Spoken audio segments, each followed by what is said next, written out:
Hello students, आइए कक्षा 12 biology का एक नया अध्याय शुरू करते हैं। अध्याय 10, अध्याय 9 तक कंप्लीट हो चुका है, आप वीडियो देख सकते हैं। अध्याय 10 है आपका मानव कल्याण में सूक्ष्म जीव। मानव कल्याण में सूक्ष्म जीव का कैसे यूज होता है, इसके बारे में आप इस चैप्टर में पढ़ेंगे। ठीक है, इस चैप्टर में आपको 6 हेडिंग्स पढ़ना है। प्रस्तावना में देखें ध्यान से। पहली हेडिंग होगी आपकी घरेलू उत्पादों में सूक्ष्म जीव। जो भी घरेलू उत्पाद हैं उसमें सूक्ष्म जीवों का यूज के बारे में आप देखेंगे। औद्योगिक उत्पादों में सूक्ष्म जीव, ठीक है। फिर इंडस्ट्रियल प्रोडक्ट्स में सूक्ष्म जीवों का क्या कैसे यूज होता है, इसके बारे में आप जानेंगे। वाहित मल उपचार में सूक्ष्म जीव, ठीक है। बायोगैस के उत्पादन में सूक्ष्म जीव, जैव नियंत्रक कारक के रूप में सूक्ष्म जीव, और लास्ट हेडिंग होगी आपकी जैव उर्वरक के रूप में सूक्ष्म जीव।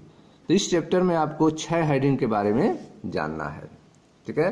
तो आइए पहले इस चैप्टर के परिचय के बारे में देखते हैं। इंट्रोडक्शन, इस चैप्टर में आपको इंट्रोडक्शन हम कराते हैं। असूक्ष्म पादपों तथा प्राणियों के अतिरिक्त, ठीक है, जो असूक्ष्म पादप हैं, जो बड़े पौधों हैं, ठीक है, जो सूक्ष्म नहीं है, बड़े हैं, बड़े पादपों और प्राणियों के अलावा इस पृथ्वी पर जीव विज्ञानी तंत्र के प्रमुख घटक सूक्ष्म जीव हैं, ठीक है। और सूक्ष्म पादपों और प्राणियों के अलावा इस पृथ्वी पर जीव विज्ञानी तंत्र के प्रमुख घटक जो है सूक्ष्म जीव है, माइक्रो ऑर्गेनिज्म है। जो पौधे हैं, बड़े प्राणी हैं, उनके अलावा भी जीव विज्ञानी तंत्र का जो मेन कंपोनेंट्स होता है वह माइक्रो ऑर्गेनिज्म होता है, सूक्ष्म जीव होता है। कक्षा 11 में आपने जीवित जीवों में पाई जाने वाली विविधता के बारे में अध्ययन किया होगा, ठीक है। जो जीवित जीव हैं उनमें डिफरेंसेस, डायवर्सिटी के बारे में जो है आपको 11th में बताया गया है। क्या आपको याद है जीवित जीवों में कौन से जगत के अंतर्गत सूक्ष्म जीवी जीव आते हैं, ठीक है। जीवित जीवों में कौन से जगत के अंतर्गत, किस किंगडम में माइक्रो ऑर्गेनिज्म आते हैं, सूक्ष्म जीव आते हैं, ठीक है। वे कौन से जीव हैं जिन्हें केवल सूक्ष्मदर्शी माना जाए, जिन्हें केवल सूक्ष्मदर्शी से देखा जा सकता है, ठीक है। तो माइक्रो ऑर्गेनिज्म में बैक्टीरिया को लिया जाए तो आप उसको मोनेरा के अंतर्गत अध्ययन करते हैं। उसका किंगडम बैक्टीरिया का क्या होता है, जीवाणु का मोनेरा। तो मोनेरा जगत के अंतर्गत हम जो है बैक्टीरिया का अध्ययन करते हैं। और बैक्टीरिया जो है सूक्ष्मदर्शी होता है, उसको माइक्रोस्कोप से ही देखा जा सकता है। जो माइक्रो ऑर्गेनिज्म होते हैं, सूक्ष्म जीव, वे सर्वव्यापी होते हैं, ठीक है। वे हर जगह पाए जाते हैं, यूनिवर्सल हैं। यह सूक्ष्म जीव जो हैं सर्वव्यापी होते हैं। यह मृदा, जल, वायु, हमारे शरीर के अंदर तथा अन्य प्रकार के प्राणियों तथा पादपों में पाए जाते हैं, ठीक है। तो आप देख रहे हैं कि ये जो सूक्ष्म जीव हैं वह सर्वव्यापी हैं। यह मृदा, जल, वायु हमारे शरीर के अंदर भी तथा अन्य प्रकार के प्राणियों और पादपों में भी पाए जाते हैं। जहां किसी प्रकार का जीवन संभव नहीं है, जहां पर किसी भी प्रकार का जीवन संभव नहीं है, जैसे कि गीजर के भीतर जिसमें पानी गर्म किया जाता है, गीजर के भीतर गहराई तक, ठीक है, जहां पर तापी चिमनी लगी होती है, जहां ताप 100 डिग्री सेल्सियस तक बढ़ा रहता है,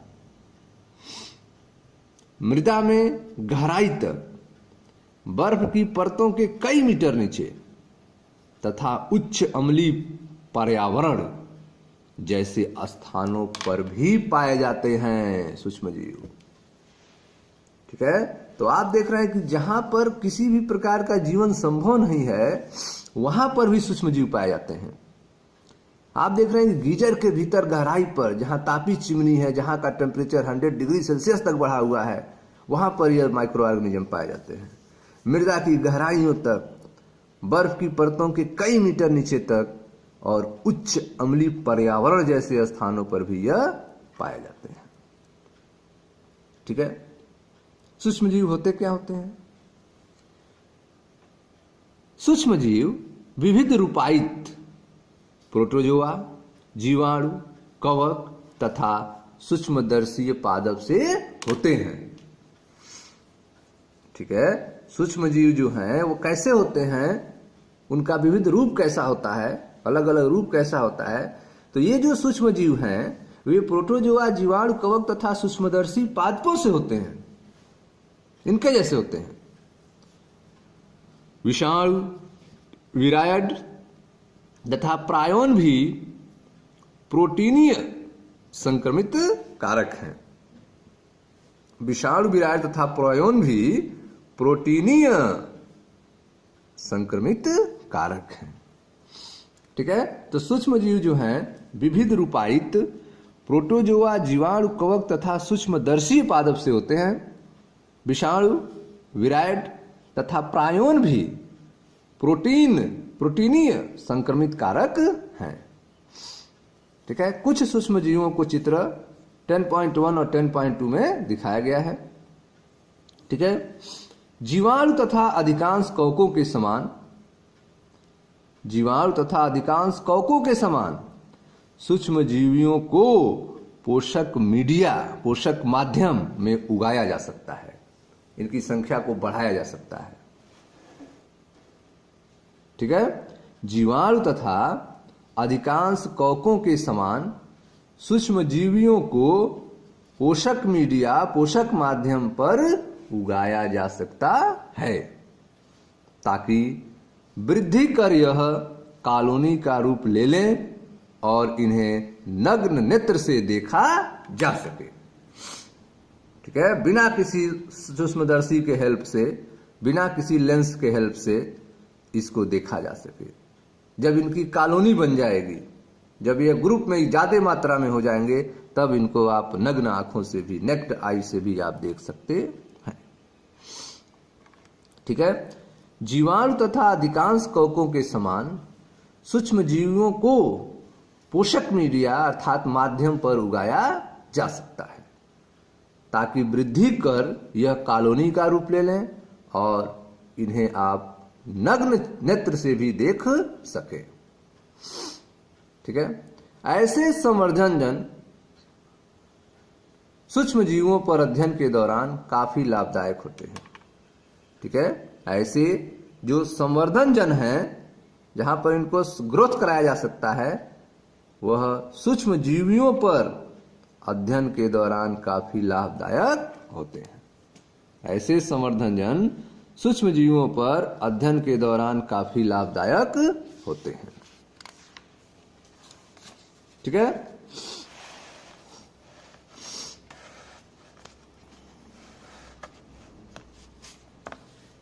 इस पुस्तक के 8वें अध्याय में आपने पढ़ा होगा कि, ठीक है, सूक्ष्म जीवी मनुष्य में बहुत से रोग उत्पन्न करते हैं। जो चैप्टर 8 हमने पढ़ाया था उसमें आप देखे थे जो माइक्रो ऑर्गेनिज्म थे वे मनुष्य में रोग फैलाते थे, पशुओं में रोग, पौधों में रोग फैलाते थे। सूक्ष्म जीवी मनुष्य में बहुत से रोग उत्पन्न करते हैं। ये पशुओं तथा पादपों में भी रोग उत्पन्न करते हैं, परंतु इससे आपको यह नहीं समझ लेना चाहिए कि सभी सूक्ष्म जीव हानिकारक हैं, हानिप्रद हैं। अधिकांश सूक्ष्म जीव मनुष्यों के लिए कई प्रकार से लाभप्रद भी हैं। ठीक है।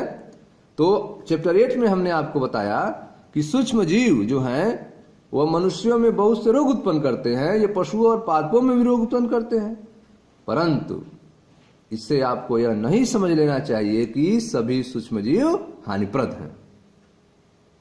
अधिकांश सूक्ष्म जीव मनुष्यों के लिए कई प्रकार के लाभप्रद भी हैं, कई प्रकार से लाभदायक भी हैं। ठीक है। मानव कल्याण के प्रति सूक्ष्म जीवों के कुछ अत्यंत महत्वपूर्ण योगदानों पर निम्नलिखित पृष्ठों में परिचर्चा की गई है। ठीक है। तो आगे जो है आपको मानव कल्याण के लिए इन सूक्ष्म जीवों का कैसे यूज होता है, इनका क्या योगदान है, इसके बारे में आपको बताया जाएगा। तो आपके चैप्टर की पहली हेडिंग होगी घरेलू उत्पादों में सूक्ष्म जीव के बारे में। ठीक है, तो आइए उससे पहले सूक्ष्म जीवों का फिगर देखते हैं 10.1, 10.2 और 10.3 के बारे में। तो यह आप देखें, यह है 10.1 जिसमें आपको जीवाणु बैक्टीरिया का फिगर आप देख रहे हैं। अ, ब और स, यह तीनों बैक्टीरिया हैं, जीवाणु हैं। पहला जो है वह दंडाकार बैक्टीरिया है, ठीक है, जिसको 1500 गुना बड़ा करके फिगर बना हुआ है। दंडाकार बैक्टीरिया, यह आप देख रहे हैं यह गोलाकार बैक्टीरिया है, यह भी 1500 गुना बढ़ा के फिगर बना है। यह आप देख रहे हैं 100 वाला फिगर, यह आपका कसाविका बैक्टीरिया है जिसमें आप कसाव भी देख रहे हैं, दंडाकार बैक्टीरियम जिसमें कसाव निकला हुआ है। यह जो है 50,000 गुना 50,000 यक्स बड़ा करके यह फिगर आपको दिखाया गया है। ठीक है, तो इस तरह से आपने यह जीवाणुओं का फिगर देखा, अ, ब और स। ठीक है, ठीक विषाणु का फिगर देखें, यह आपके वायरस हैं।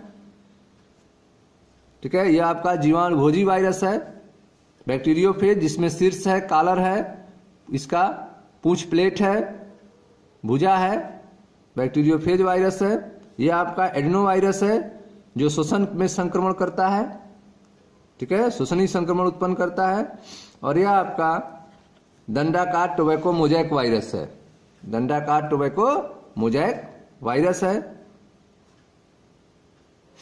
ठीक है, तो यह वायरसों के 3 फिगर जो हैं आपको बताए गए हैं।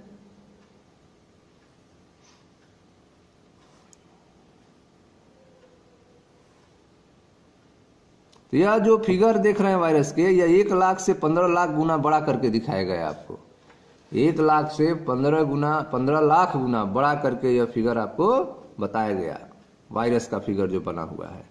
बैक्टीरिया का फिगर आपने देखा था कि 1500 गुना बड़ा करके फिगर बनाया गया था, और बस।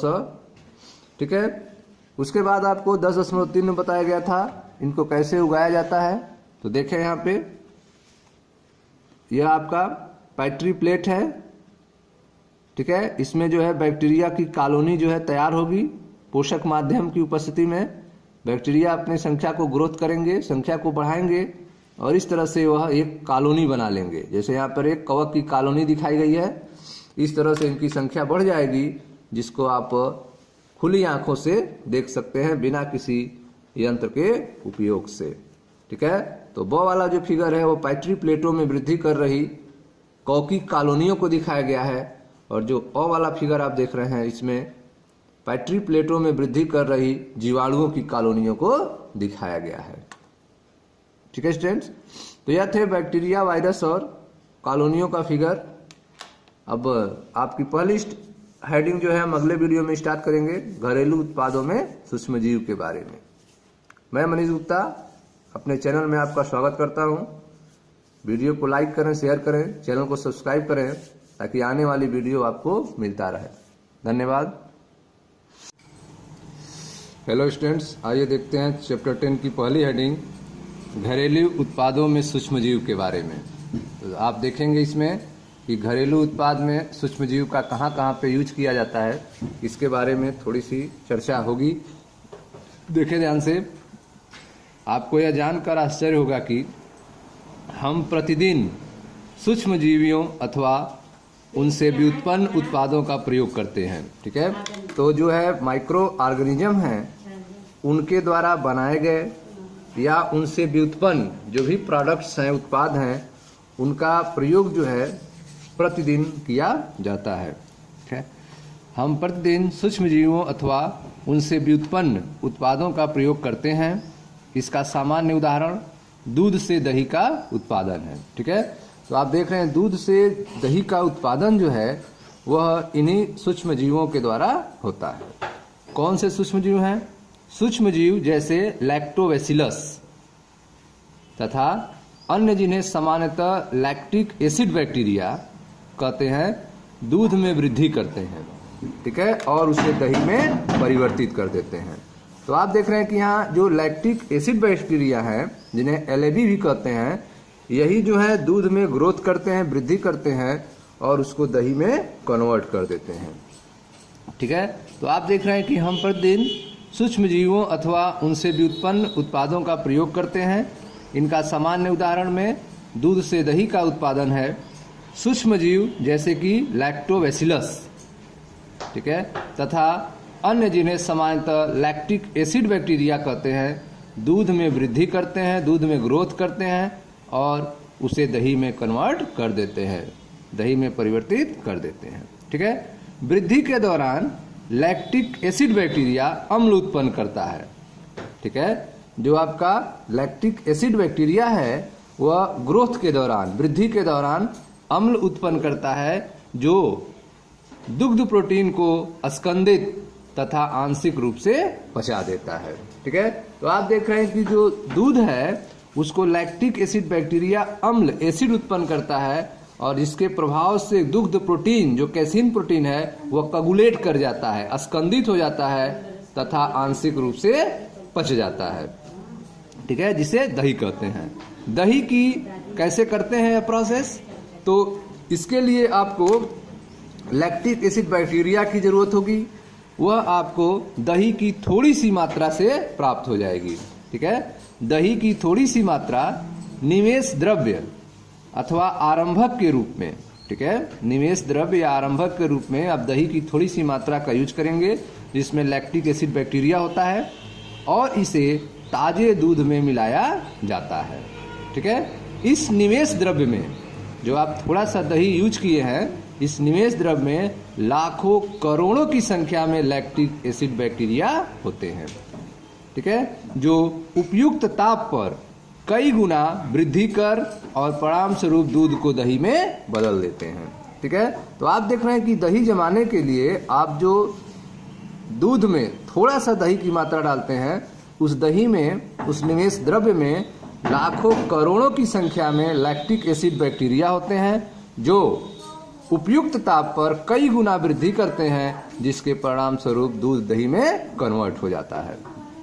इतना ही नहीं, विटामिन B12 की मात्रा बढ़ने से पोषण संबंधी गुणवत्ता में भी सुधार आ जाती है। ठीक है, तो आप देख रहे हैं कि जब दूध दही में कन्वर्ट होता है तो जो विटामिन B12 है इसकी मात्रा बढ़ जाती है, जिससे पोषण संबंधी क्वालिटी में भी सुधार आ जाता है।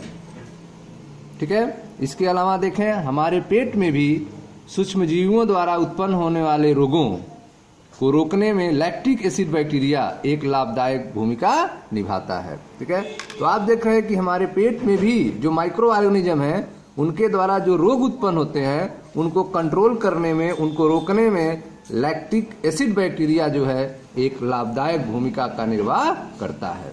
ठीक है, आगे और देखें सूक्ष्मजीवों का कहाँ यूज है। दाल चावल का बना ढीला ढाला आटा, ठीक है, जिसका प्रयोग डोसा और इडली जैसे आहार बनाने में किया जाता है। ठीक है, तो दाल चावल को मिला के जो आटा तैयार करते हैं, जिसका यूज जो है इडली और डोसा बनाने में किया जाता है, वह भी बैक्टीरिया द्वारा किण्वित होता है। ठीक है, वह भी बैक्टीरिया द्वारा फर्मेंटेट किया जाता है, बैक्टीरिया द्वारा किण्वित होता है। ठीक है, इस आटे की फूली उभरी शक्ल जो है वह कार्बन डाइऑक्साइड गैस के उत्पादन के कारण होती है। ठीक है, तो जो दाल चावल का ढीला ढाला आटा प्रयोग करते हैं डोसा और इडली बनाने के लिए, यह भी जो है बैक्टीरिया के द्वारा फर्मेंट होता है, किण्वित होता है और इस आटे में जो फूली हुई उभरी शक्ल आपको दिखाई देती है वह कार्बन डाइऑक्साइड गैस के उत्पन्न होने के कारण होती है। ठीक है, क्या आप बता सकते हैं कि कौन सी उपापचयी पथ कार्बन डाइऑक्साइड के निर्माण का कार्य कर रहा है? ठीक है, तो इसमें किण्वन प्रोसेस होता है, जिसमें क्या आप जानते हैं कि किण्वन क्रिया के लिए बैक्टीरिया कहाँ से आ रहे हैं? तो किण्वन की क्रिया के लिए बैक्टीरिया एटमॉस्फेयर से आते हैं, वातावरण से आते हैं, और नहीं तो हम जो है ईस्ट का यूज करते हैं इस प्रोसेस को कराने के लिए। ठीक इसी प्रकार ढीला ढाला आटा जिसका प्रयोग ब्रेड बनाने में किया जाता है, उसमें बैंकर ईस्ट सैक्रोमाइसिस सेरेवेसी का प्रयोग किया जाता है। ठीक है, तो आप देख रहे हैं कि ब्रेड बनाने के लिए उसमें बैंकर ईस्ट का यूज करते हैं, सैक्रोमाइसिस सेरेवेसी का यूज करते हैं जो किण्वन में सहयोग होता है, ठीक है। आटे का किण्वन कराता है, जिससे सड़ने से उसमें कार्बन डाइऑक्साइड गैस निकलती है और वह जो है ढीला ढाला हो जाता है, उसमें छिद्र बन जाते हैं। ठीक है। पारंपरिक पेय तथा आहारों की एक बड़ी संख्या, ठीक है, जो पारंपरिक पेय हैं या फिर आहार है, उनकी एक बड़ी संख्या जो है सूक्ष्म जीवों द्वारा किण्वित कराकर तैयार की जाती है। इन्हीं माइक्रो ऑर्गेनिज्म द्वारा फर्मेंट कराते हैं, इन्हीं के द्वारा, इन्हीं के हेल्प से उसको सड़ाते हैं, किण्वित करते हैं, जिससे पारंपरिक पेय जो है और आहार तैयार होते हैं। दक्षिण भारत के कुछ भागों में एक पारंपरिक पेय है टोडी, ठीक है।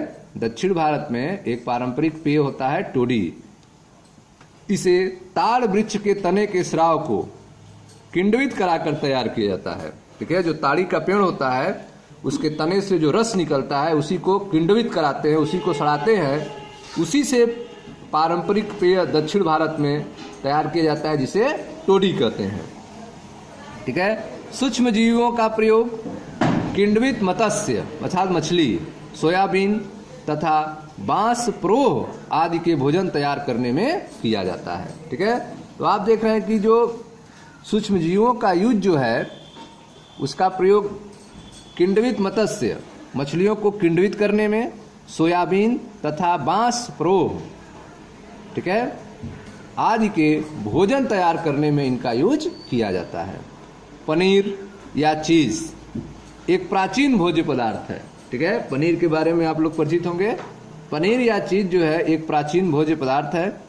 इसे तैयार करने में सूक्ष्म जीवों का प्रयोग किया जाता है, ठीक है। तो पनीर और चीज को तैयार करने के लिए इन माइक्रो ऑर्गेनिज्म का यूज किया जाता है, ठीक है। विभिन्न किस्मों के पनीर अपनी गठन संरचना, सुगंध तथा स्वाद जैसे अभिलक्षणों से पहचाने जाते हैं, ठीक है। तो पनीर भी जो होते हैं वो अलग अलग तरीके के होते हैं। उनकी पहचान जो है उनके स्ट्रक्चर से, गठन संरचना से, उनके महक से, सुगंध से और उनके स्वाद से पहचाने जाते हैं, ठीक है। विशेष सूक्ष्म जीवों के प्रयोग से आते हैं। जो भी संगठन, सुगंध, स्वाद आ रहे हैं वे विशेष माइक्रो ऑर्गेनिज्म के यूज से ही आते हैं। जैसे देखें स्विस पनीर, ठीक है। जो स्विस चीज है में पाए जाने वाले बड़े बड़े छिद्र, स्विस चीज में बड़े बड़े छिद्र पाए जाते हैं। स्विस चीज में पाए जाने वाले बड़े बड़े छिद्र प्रोपियोनी बैक्टीरियम सारमेनाई, ठीक है, प्रोपियोनी बैक्टीरियम सारमेनाई नामक बैक्टीरियम द्वारा बड़ी मात्रा में उत्पन्न कार्बन डाइऑक्साइड के कारण होता है, ठीक है। तो जो आपका स्विस चीज है उसमें जो बड़े बड़े छिद्र आपको दिखाई दे रहे हैं वह प्रोपियोनियो बैक्टीरियम सारमेनाई नामक बैक्टीरियम के द्वारा उत्पन्न बड़ी मात्रा में कार्बन डाइऑक्साइड के कारण होता है, ठीक है।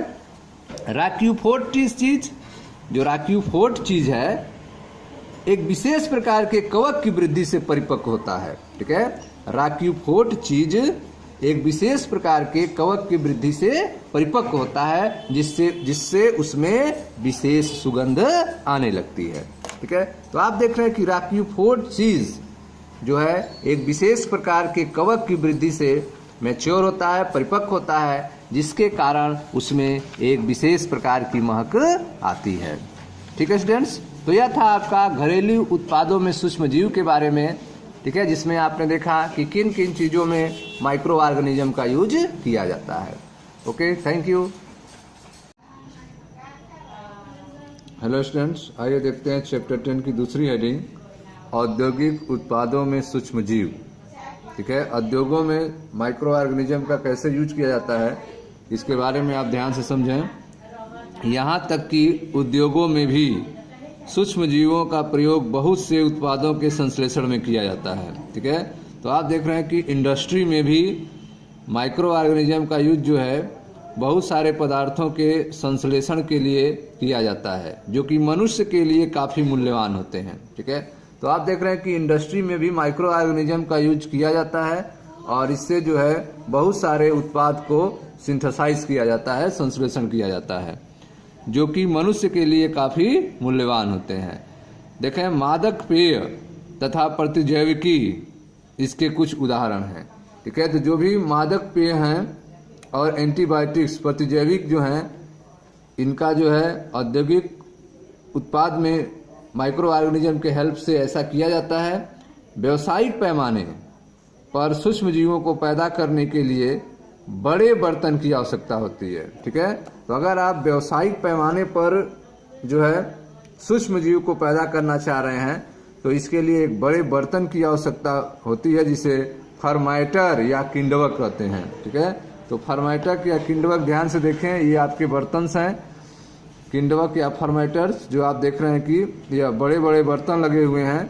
इनका यूज जो है व्यावसायिक, ठीक है, इंडस्ट्री के रूप में व्यावसायिक पैमाने के पर सूक्ष्म जीवों को पैदा करने के लिए इन बड़े बड़े बर्तनों का यूज किया जाता है जिसे फर्माइटर कहते हैं अर्थात किण्वक कहते हैं। ठीक है, तो आइए देखते हैं सूक्ष्म जीव का कैसे यूज होता है। तो पहला है आपका किण्वित पेय के रूप में। तो किण्वित पेय के रूप में ध्यान से देखें, सूक्ष्म जीव विशेषकर ईस्ट, ठीक है, सेक्रोमाइसिस सेरिवेसी जो ईस्ट होते हैं, सूक्ष्म जीव विशेषकर ईस्ट का प्रयोग प्राचीन काल से वाइन, बियर, विस्की, ब्रांडी या रम जैसे पेय के उत्पादन में किया जाता आ रहा है। ठीक है, तो आप देख रहे हैं कि सूक्ष्म जीव मुख्य रूप से ईस्ट का यूज जो है प्राचीन काल से ही शराब बनाने में किया जाता है। ठीक है, अलग अलग टाइप्स के शराब आप देख रहे हैं, वाइन, बियर, विस्की, ब्रांडी और रम जैसे पेय पदार्थ के उत्पादन में ईस्ट का यूज किया जाता है।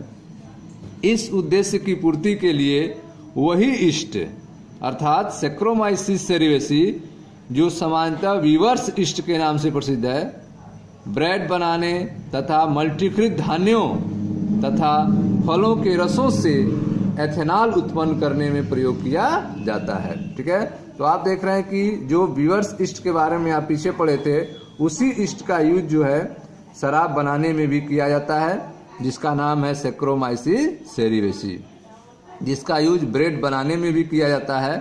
शराब बनाने के लिए मल्टीकृत धान्यों तथा फलों के रसों में एथेनॉल उत्पन्न करने के लिए, फलों के रसों से एथेनॉल एथिल अल्कोहल उत्पन्न करने के लिए इसका प्रयोग किया जाता है।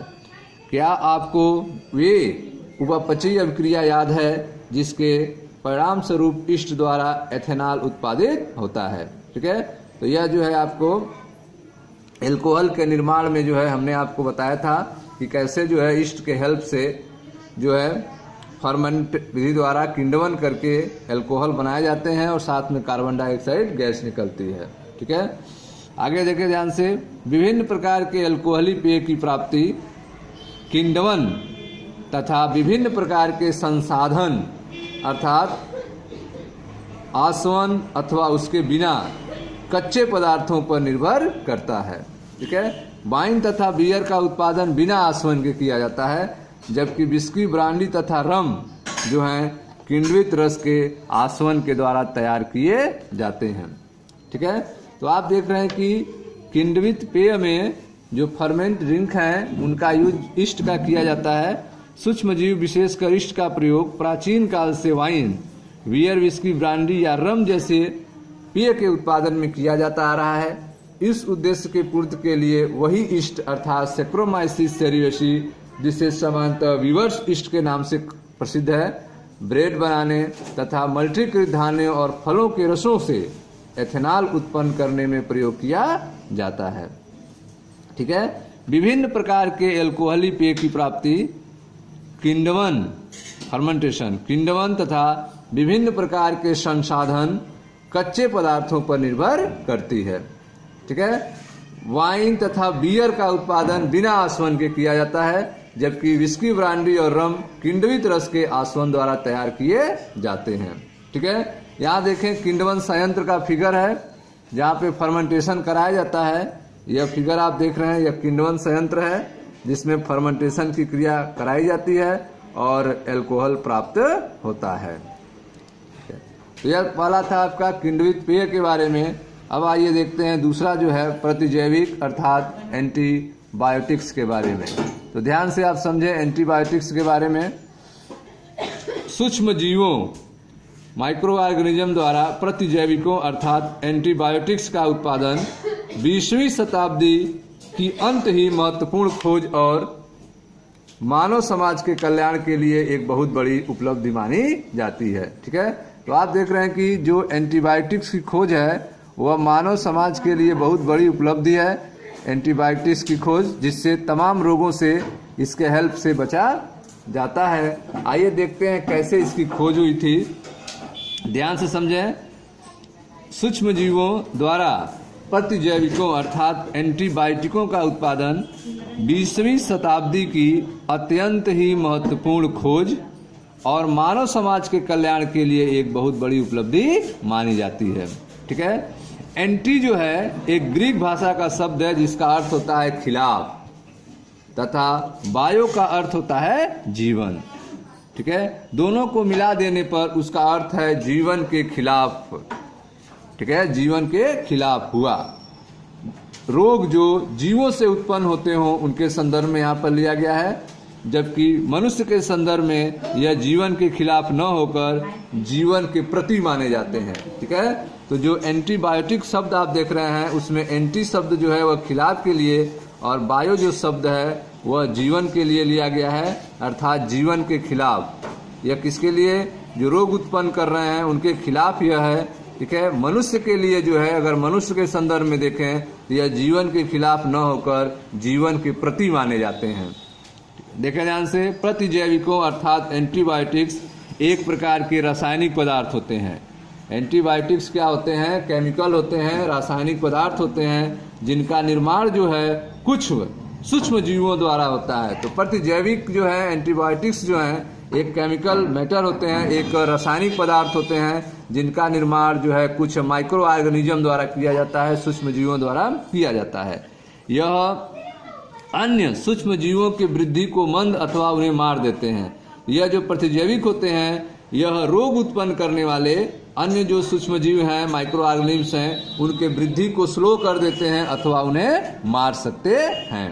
ठीक है, आप सामान्य रूप से प्रयोग में लाए जाने वाले एंटीबायोटिक पेनिसिलिन से तो परिचित ही हैं। ठीक है, तो नॉर्मल रूप से जो एंटीबायोटिक्स यूज होती है वह पेनिसिलिन है, जिसका बारे में जो है आप परिचित होंगे।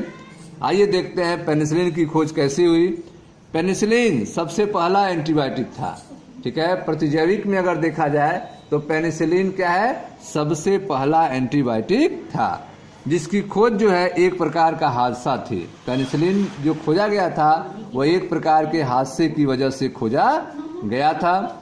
ठीक है, ध्यान दीजिए, इसकी खोज जो है एक प्रकार का हादसा है। कैसे हुआ देखें, अलेक्जेंडर फ्लेमिंग, ठीक है, एक इसके खोज करता है पेनिसिलिन के।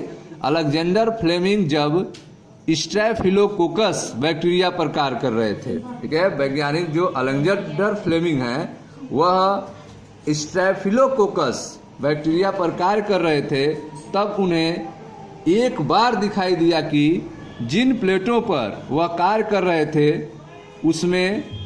उनमें एक बिना धुली प्लेट पर मोल्ड उत्पन्न हो गए थे। ठीक है, अलेक्जेंडर फ्लेमिंग जो है स्ट्रेप्टोफिलोकोकस बैक्टीरिया पर वर्क कर रहे थे और उन्होंने देखा कि जिन प्लेटों पर वह कार्य कर रहे थे उनमें से एक प्लेट जो था वह बिना धुला हुआ था और उस पर मोल्ड उत्पन्न हो गए थे, जिस कारण स्ट्रेप्टोकोकस की वृद्धि नहीं हो सकी। ठीक है, तो मोल्ड उत्पन्न होने के कारण जो है उस प्लेट पर जीवाणु बैक्टीरिया जो है स्ट्रेप्टोकोकस वो उस पर ग्रोथ नहीं कर सका था। उन्होंने पाया कि यह प्रभाव जो है मोल्ड द्वारा उत्पन्न एक रसायन पेनिसिलिन द्वारा होता है। तो मोल्ड जो है एक रसायन उत्पन्न करते हैं पेनिसिलिन, जिसके कारण जो है उस प्लेट पर स्ट्रेप्टोफिलो बैक्टीरिया जो है वृद्धि नहीं कर सका था। चूंकि पेनिसिलिन पेनिसिलियम नोटेटम नामक मोल्ड से उत्पन्न होता है। पेनिसिलिन जो है वह किससे मिलता है? पेनिसिलियम नोटेटम नामक मोल्ड से उत्पन्न होता है, इस कारण इसका नाम उन्होंने पेनिसिलिन रखा। ठीक है, यद्यपि बाद में अर्नेस्ट चैन तथा हार्वर्ड फ्लोरे ने इसकी एक शक्तिशाली और प्रभावशाली एंटीबायोटिक के रूप में पुष्टि की। ठीक है, तो आप देख रहे हैं बाद में जो है अर्नेस्ट चैन और हार्वर्ड फ्लोरे ने बताया कि जो पेनिसिलिन पेनिसिलियम नोटेटम नामक मोल्ड से मिला था, वह एक शक्तिशाली और प्रभावशाली प्रतिजैविक है, एंटीबायोटिक है। ठीक है, इस एंटीबायोटिक का प्रयोग दूसरे विश्व युद्ध में घायल अमेरिकन सिपाहियों के उपचार में व्यापक रूप से किया गया था। ठीक है, तो आप देख रहे हैं जो पेनिसिलिन खोजा गया, इसका यूज जो है द्वितीय विश्व युद्ध में घायल अमेरिकन सिपाहियों के उपचार में व्यापक रूप से किया गया था। ठीक है, फ्लेमिंग, चैन और फ्लोरे को इस खोज के लिए 1945 में नोबेल पुरस्कार से पुरस्कृत किया गया। ठीक है, तो आप देख रहे हैं कि 1945 में नोबेल पुरस्कार इस खोज के लिए मिला था, फ्लेमिंग, चैन और फ्लोरे को। ठीक है, पेनिसिलिन के बाद, ठीक है, पेनिसिलिन के बाद अन्य सूक्ष्मजीवों से अन्य एंटीबायोटिक को भी परिशुद्ध किया गया। ठीक है, तो आप देख रहे हैं कि पेनिसिलिन के बाद जो दूसरे माइक्रो ऑर्गेनिज्म थे, उनसे जो है अलग अलग तरह के एंटीबायोटिक्स की खोज हुई। क्या आप कुछ अन्य एंटीबायोटिक के नाम और उनके स्रोत के बारे में बता सकते हैं? ठीक है, तो यह चैप्टर 11 में आपको पढ़ाया गया है, वहाँ पे आप जाके देख सकते हैं मुनरा किंगडम को, जिसमें आपको इस क्वेश्चन का आंसर मिल जाएगा। आगे देखिए ध्यान से, प्लेग, काली खांसी, डिप्थीरिया, लेप्रोसी जैसे भयानक रोग जिनसे संसार में लाखों लोग मरे हैं, के उपचार के लिए एंटीबायोटिकों ने हमारी क्षमता में वृद्धि की एक शक्ति के रूप में आए हैं। ठीक है, तो आप देख रहे हैं कि जिन भयानक रोगों से संसार के लाखों लोग मर गए हैं, उनके उपचार के लिए एंटीबायोटिक ने हमारी क्षमता में वृद्धि की है और एक शक्ति के रूप में, एक पावर के रूप में आई है, जिसके कारण प्लेग, काली खांसी, डिप्थीरिया, लेप्रोसी को हमने कंट्रोल कर लिया है। ठीक है, आज हम एंटीबायोटिकों से रहित संसार की कल्पना ही नहीं कर सकते हैं। ठीक है, तो आप देख रहे हैं कि आज जो है बिना एंटीबायोटिक के बिना हम संसार की कल्पना नहीं कर सकते हैं, क्योंकि बिना एंटीबायोटिक के जीवन संभव नहीं है, ऐसा सोचा जाता है। ठीक है, आगे देखें, अगला है आपका रसायन, एंजाइम और अन्य जैव सक्रिय अणु। ठीक है, आप पढ़ रहे हैं औद्योगिक उत्पादों में सूक्ष्म जीव के बारे में।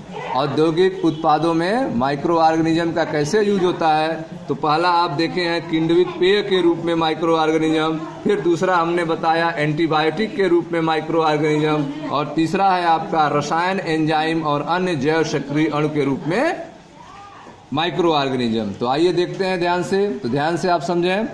कुछ विशेष प्रकार के रसायनों जैसे कार्बनिक अम्ल, एल्कोहल तथा एंजाइम आदि के व्यावसायिक तथा औद्योगिक उत्पादन में सूक्ष्म जीवों का बड़े पैमाने पर उपयोग किया जाता है। ठीक है, तो आप देख रहे हैं कि कुछ विशेष प्रकार के रसायन जैसे कि कार्बनिक अम्ल हुए, एल्कोहल हुआ, एंजाइम हुआ, इनके व्यावसायिक और औद्योगिक उत्पादन में सूक्ष्म जीव का बड़े पैमाने पर यूज किया जाता है। देखिए ध्यान से, अम्लीय उत्पादों के उदाहरण जैसे कि सिट्रिक अम्ल, अम्लीय उत्पाद का अगर उदाहरण लें तो सिट्रिक अम्ल का एस्परजिलस नाइगर, सिट्रिक अम्ल का एस्परजिलस नाइगर जो एक प्रकार का कवक है, एस्टिक अम्ल का एसिटोबैक्टर एसिटाई जो जीवाणु है, ब्यूट्रिक अम्ल का क्लॉस्ट्रिडियम ब्यूटाइलिकम जो एक जीवाणु है, और लैक्टिक अम्ल का लैक्टोबैसिलस आदि हैं।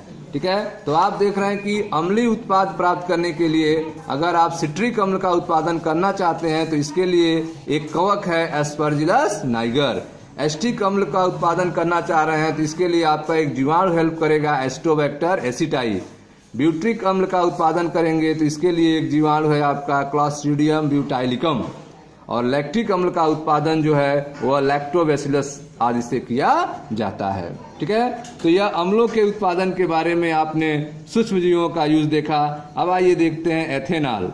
एथेनॉल के बड़े पैमाने पर उत्पादन के लिए ईस्ट का प्रयोग किया जाता है। एथेनॉल का अगर आप ज्यादा अमाउंट में पैदावार करना चाहते हैं, उत्पादन करना चाहते हैं, तो इसके लिए आपको ईस्ट अर्थात सैक्रोमाइसिस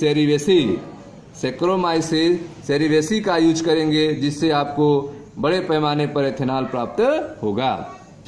लाइपेज का प्रयोग अपमार्जक, संरूपण और धुलाई में कपड़ों से तेल और धब्बे हटाने के लिए किया जाता है। तो आप देख रहे हैं सूक्ष्म जीव लाइपेज का यूज जो है अपमार्जक, संरूपण और धुलाई में कपड़ों से तेल के धब्बों हटाने के लिए किया जाता है। आपने अवश्य देखा होगा कि आप बाजार से खरीद कर फल रस की जो बोतल लाते हैं उसका रस घर में बने रस की तुलना में अधिक साफ दिखाई देता है। ठीक है, तो जो आप घर में रस बनाते हैं वो उतना क्लियर साफ नहीं होता है जितना कि मार्केट से खरीद कर जब फल का रस लाते हैं तो उसमें क्लियरिटी होती है। यह क्यों होती है? तो उसका कारण देखें ध्यान से,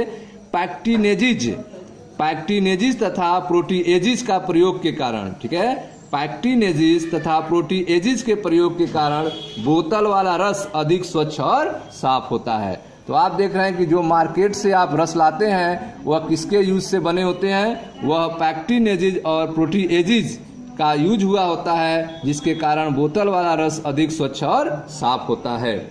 स्ट्रेप्टोकाइनेज स्ट्रेप्टोकोकस जीवाणु द्वारा उत्पन्न होता है।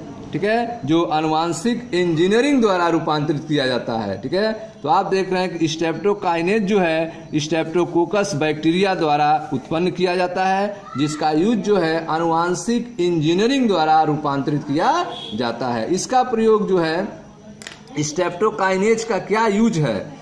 स्ट्रेप्टोकाइनेज किससे उत्पन्न होता है? स्ट्रेप्टोकाइनेज एक जीवाणु अर्थात स्ट्रेप्टोकोकस के द्वारा उत्पन्न होता है, जिसका यूज आनुवांशिक इंजीनियरिंग द्वारा रूपांतरित किया जाता है। इसका प्रयोग उन रोगियों में रक्त वाहिकाओं से थक्का हटाने में, यानी थक्का स्फोटन में, थक्का को फाड़ने में, तोड़ने में किया जाता है। हृदयाघात के अग्रक मायोकार्डियल इन्फेक्शन से गुजरते हैं। तो जो व्यक्ति जो है हार्ट अटैक के अग्रक अर्थात मायोकार्डियल इन्फेक्शन से गुजरते हैं, उनके रक्त वाहिनियों में क्लाट हो गया है, तो उसको हटाने के लिए अर्थात थक्का स्फोटन के लिए स्ट्रेप्टोकाइनेज का यूज किया जाता है। और यह स्ट्रेप्टोकाइनेज स्ट्रेप्टोकोकस बैक्टीरिया के द्वारा उत्पन्न होता है, जो आनुवांशिक इंजीनियरिंग द्वारा रूपांतरित किया जाता है। ठीक है, अन्य जैव सक्रिय अणु जैसे कि साइक्लोस्पोरिन ए है। ठीक है, जैव सक्रिय अणु क्या है? साइक्लोस्पोरिन ए है, जिसका प्रयोग अंग प्रतिरोपण में ठीक है प्रेसिव कारक के रूप में रोगियों में किया जाता है। तो आप देख रहे हैं कि जो दूसरा बायो एक्टिव और मॉलिक्यूल है साइक्लोस्पोरिन ए। तो साइक्लोस्पोरिन ए का क्या यूज है? तो इसका यूज जो है जो आर्गन ट्रांसप्लांट होते हैं, जहाँ पे आर्गन को ट्रांसफर किया जाता है, उसमें इम्यूनो सप्रेसिव के रूप में, प्रतिरक्षा निरोधक के रूप में रोगियों को यूज किया जाता है। और इसका उत्पादन जो है ट्राइकोडर्मा पालीस्पोरम नामक कवक से किया जाता है। तो आप देख रहे हैं कि जैव सक्रिय अणु साइक्लोस्पोरिन ए का यूज उत्पादन किससे किया जाता है? ट्राइकोडर्मा पालोस्पोरम से किया जाता है। यह एक कवक होता है जिससे साइक्लोस्पोरिन ए का उत्पादन किया जाता है, जिसका यूज जो है अंग प्रतिरोपण में प्रतिरक्षा निरोधक कारक के रूप में रोगियों में किया जाता है। ठीक है, आगे देखें मोनास्कम परप्यूरियस। ठीक है, मोनास्कम परप्यूरियस इष्ट से उत्पन्न इस स्टैटिन का व्यापारिक स्तर पर प्रयोग रक्त कोलेस्ट्रॉल को कम करने में किया जाता है। ठीक है, तो आप देख रहे हैं कि जो मोनास्कम परप्यूरियस है, यह इष्ट से उत्पन्न होता है और इस स्टैटिन का व्यापारिक स्तर पर प्रयोग रक्त कोलेस्ट्रॉल को कम करने में किया जाता है। ठीक है, कम करने वाले कारक के रूप में इसका यूज किया जाता है। कोलेस्ट्रॉल के संश्लेषण के लिए उत्तरदायी एंजाइम स्पर्धा संदमन की तरह क्रिया करते हैं। ठीक है, तो जो कोलेस्ट्रॉल के निर्माण के लिए जो जिम्मेदार एंजाइम होते हैं वे उससे स्पर्धा संदमन करते हैं, कंपटीशन करते हैं और निरोधक की तरह कार्य करते हैं। ठीक है स्टूडेंट्स, तो यह था आपका औद्योगिक उत्पाद में सूक्ष्म जीव के बारे में, जिसमें आपने को पहला टॉपिक पढ़ाया गया किण्वित पेय के बारे में, फिर आपने देखा प्रतिजैविक के बारे में, और इसका तीसरा पार्ट था रसायन, एंजाइम और अन्य जैव सक्रिय अणु के बारे में। ठीक है, तो इस तरह से स्टूडेंट औद्योगिक उत्पादों में सूक्ष्म जीव आपका कंप्लीट हुआ। आप इसका रिवीजन कीजिए। मिलते हैं नेक्स्ट वीडियो में, जिसमें आपको हम एक्सप्लेन करेंगे वाहित उपचार में सूक्ष्म जीव के बारे में। ओके स्टूडेंट्स, मैं मनीष गुप्ता आपका स्वागत करता हूं अपने चैनल में। वीडियो को आप लाइक करें, शेयर करें, सब्सक्राइब करें। धन्यवाद। हेलो स्टूडेंट्स, आइए देखते हैं चैप्टर 10 की तीसरी हेडिंग, वाहित मल उपचार में सूक्ष्म जीव। वाहित मल उपचार में माइक्रो ऑर्गेनिज्म का कैसे यूज किया जाता है, तो आइए ध्यान से समझते हैं इसका यूज कहाँ कहाँ होता है। हम जानते हैं कि प्रतिदिन नगर एवं शहरों में व्यर्थ जल की एक बहुत बड़ी मात्रा जनित होती है। ठीक है, तो नगर हो चाहे शहर हो, उसमें जो वेस्ट वाटर होते हैं, जो घरों से निकलते हैं वाटर, एक बहुत बड़ी मात्रा में वह बाहर निकलती हैं। प्रतिदिन नगर एवं शहरों से व्यर्थ जल की एक बहुत बड़ी मात्रा जनित होती है। इस व्यर्थ जल का प्रमुख घटक मनुष्य का मलमूत्र होता है। ठीक है, तो जो वेस्ट वाटर हैं उसमें जो मेन पार्ट्स होते हैं वो मनुष्य के मलमूत्र होते हैं। नगर के इस व्यर्थ जल को वाहित मल भी कहते हैं। नगर से निकलने वाले इस वेस्ट वाटर को, व्यर्थ जल को सीवेज कहा जाता है, वाहित मल कहा जाता है। ठीक है, इसमें कार्बनिक पदार्थ की बड़ी मात्रा, ठीक है, इसमें ऑर्गेनिक मैटर की बड़ी मात्रा होती है तथा सूक्ष्म जीव पाए जाते हैं जो अधिकांशतः रोग जनकीय होते हैं। ठीक है, तो आप देख रहे हैं कि प्रतिदिन नगर और शहरों से व्यर्थ जल की एक बहुत बड़ी मात्रा जनित होती है। इस व्यर्थ जल का प्रमुख घटक मनुष्य का मलमूत्र है। नगर के इस व्यर्थ जल को वाहित मल या सीवेज कहते हैं। इसमें कार्बनिक पदार्थ की बड़ी मात्रा तथा सूक्ष्म जीव पाए जाते हैं जो अधिकांशतः रोग पैदा करने वाले होते हैं, अर्थात रोग जनकीय होते हैं। ठीक है, आपको आश्चर्य होता होगा कि वाहित मल की बड़ी मात्रा, ठीक है, वाहित मल की बड़ी मात्रा अथवा शहरी व्यर्थ जल का रोजाना निपटान कैसे होता होगा। ठीक है, तो आप देख रहे हैं कि जो वाहित मल निकल रहे हैं, शहर से व्यर्थ जल निकल रहे हैं, इनको रोजाना निपटान कैसे किया जाता है, तो आइए इसके बारे में समझते हैं। इसे प्राकृतिक जल स्रोतों, ठीक है, जैसे कि नदी, झरने में सीधे विसर्जित नहीं किया जा सकता है। ठीक है, जो शहरों से, नगरों से व्यर्थ जल सीवेज के रूप में बाहर आ रहे हैं, उसको डायरेक्ट जो है नदी और झरने में विसर्जित नहीं किया जा सकता है। आप समझ सकते हैं क्यों। ठीक है, अगर ऐसा कर दिया जाएगा तो नदी और झरने का जो वाटर है, ठीक है, उसमें ऑक्सीजन लेवल की मात्रा घट जाएगी, जिससे उसमें जो जीव होंगे वह मरने लगेंगे और पानी जो है नदी और वाटर और झरने का प्रदूषित हो जाएगा। इसलिए उसे डायरेक्ट जो है प्राकृतिक जल स्रोत में विसर्जित नहीं किया जा सकता है। अतः विसर्जन से पूर्व वाहित मल का उपचार वाहित मल संयंत्र में किया जाता है ताकि वह प्रदूषण मुक्त हो जाए। ठीक है, तो शहरों और नगरों से निकलने वाले जो सीवेज हैं, वाहित मल हैं, उनको प्राकृतिक जल स्रोत में डालने से पहले उन वाहित मल का वाहित मल उपचार संयंत्र में, ठीक है, उसमें सुरक्षित किया जाता है, उनको प्रदूषण मुक्त किया जाता है। ठीक है, विसर्जन से पूर्व वाहित मल का उपचार वाहित मल संयंत्र में किया जाता है ताकि वह प्रदूषण मुक्त हो जाए। ठीक है, व्यर्थ जल का उपचार परपोषित सूक्ष्मजीव से किया जाता है। ठीक है, जो व्यर्थ जल हैं इनका उपचार किसके मदद से करते हैं? परपोषित सूक्ष्मजीव से किया जाता है जो वाहित मल में प्राकृतिक रूप से वास करते हैं। ठीक है, तो जो वाहित मल है उसी में प्राकृतिक रूप से, ठीक है, परपोषित सूक्ष्मजीव पाए जाते हैं जो वाहित मल का उपचार करते हैं और उन्हें प्रदूषण मुक्त बनाते हैं। आइए देखते हैं कैसे किया जाता है इसको। तो आप देख रहे हैं कि विसर्जन से पूर्व वाहित मल का उपचार वाहित मल संयंत्र में किया जाता है ताकि वह प्रदूषण मुक्त हो जाए। व्यर्थ जल का उपचार परपोषित सूक्ष्मजीव से किया जाता है जो वाहित मल में प्राकृतिक रूप से वास करते हैं, प्राकृतिक रूप से पाए जाते हैं। ध्यान दें, यह एक वाहित मल उपचार संयंत्र का वायवीय टैंक आपको दिखाया गया है। ठीक है, वाहित मल उपचार संयंत्र है जिसमें नगरों से निकलने वाले वाटर को, वाहित मल को, सीवेज को, ठीक है, प्रदूषण मुक्त किया जाता है। उसके बाद जो है इसको छोड़ा जाता है, ठीक है, प्राकृतिक जल स्रोतों में। देखें अगला फिगर है, यह आपका आकाशीय फिगर है। वाहित मल उपचार संयंत्र का आकाशीय चित्र आप देख रहे हैं जिसमें यह वाहित मल टैंक को दिखाया गया है। जगह जगह आप देख रहे हैं टैंक बना हुआ है। ठीक है, तो आइए इसके बारे में देखते हैं कैसे कैसे इसको उपचार किया जाता है, ट्रीटमेंट। तो पहला है आपका प्राथमिक उपचार। तो प्राथमिक उपचार में क्या करते हैं? मूलभूत रूप से उपचार के इस पद में, ठीक है, जो प्राथमिक उपचार है इसमें मेन रूप से क्या किया जाता है, देखें ध्यान से।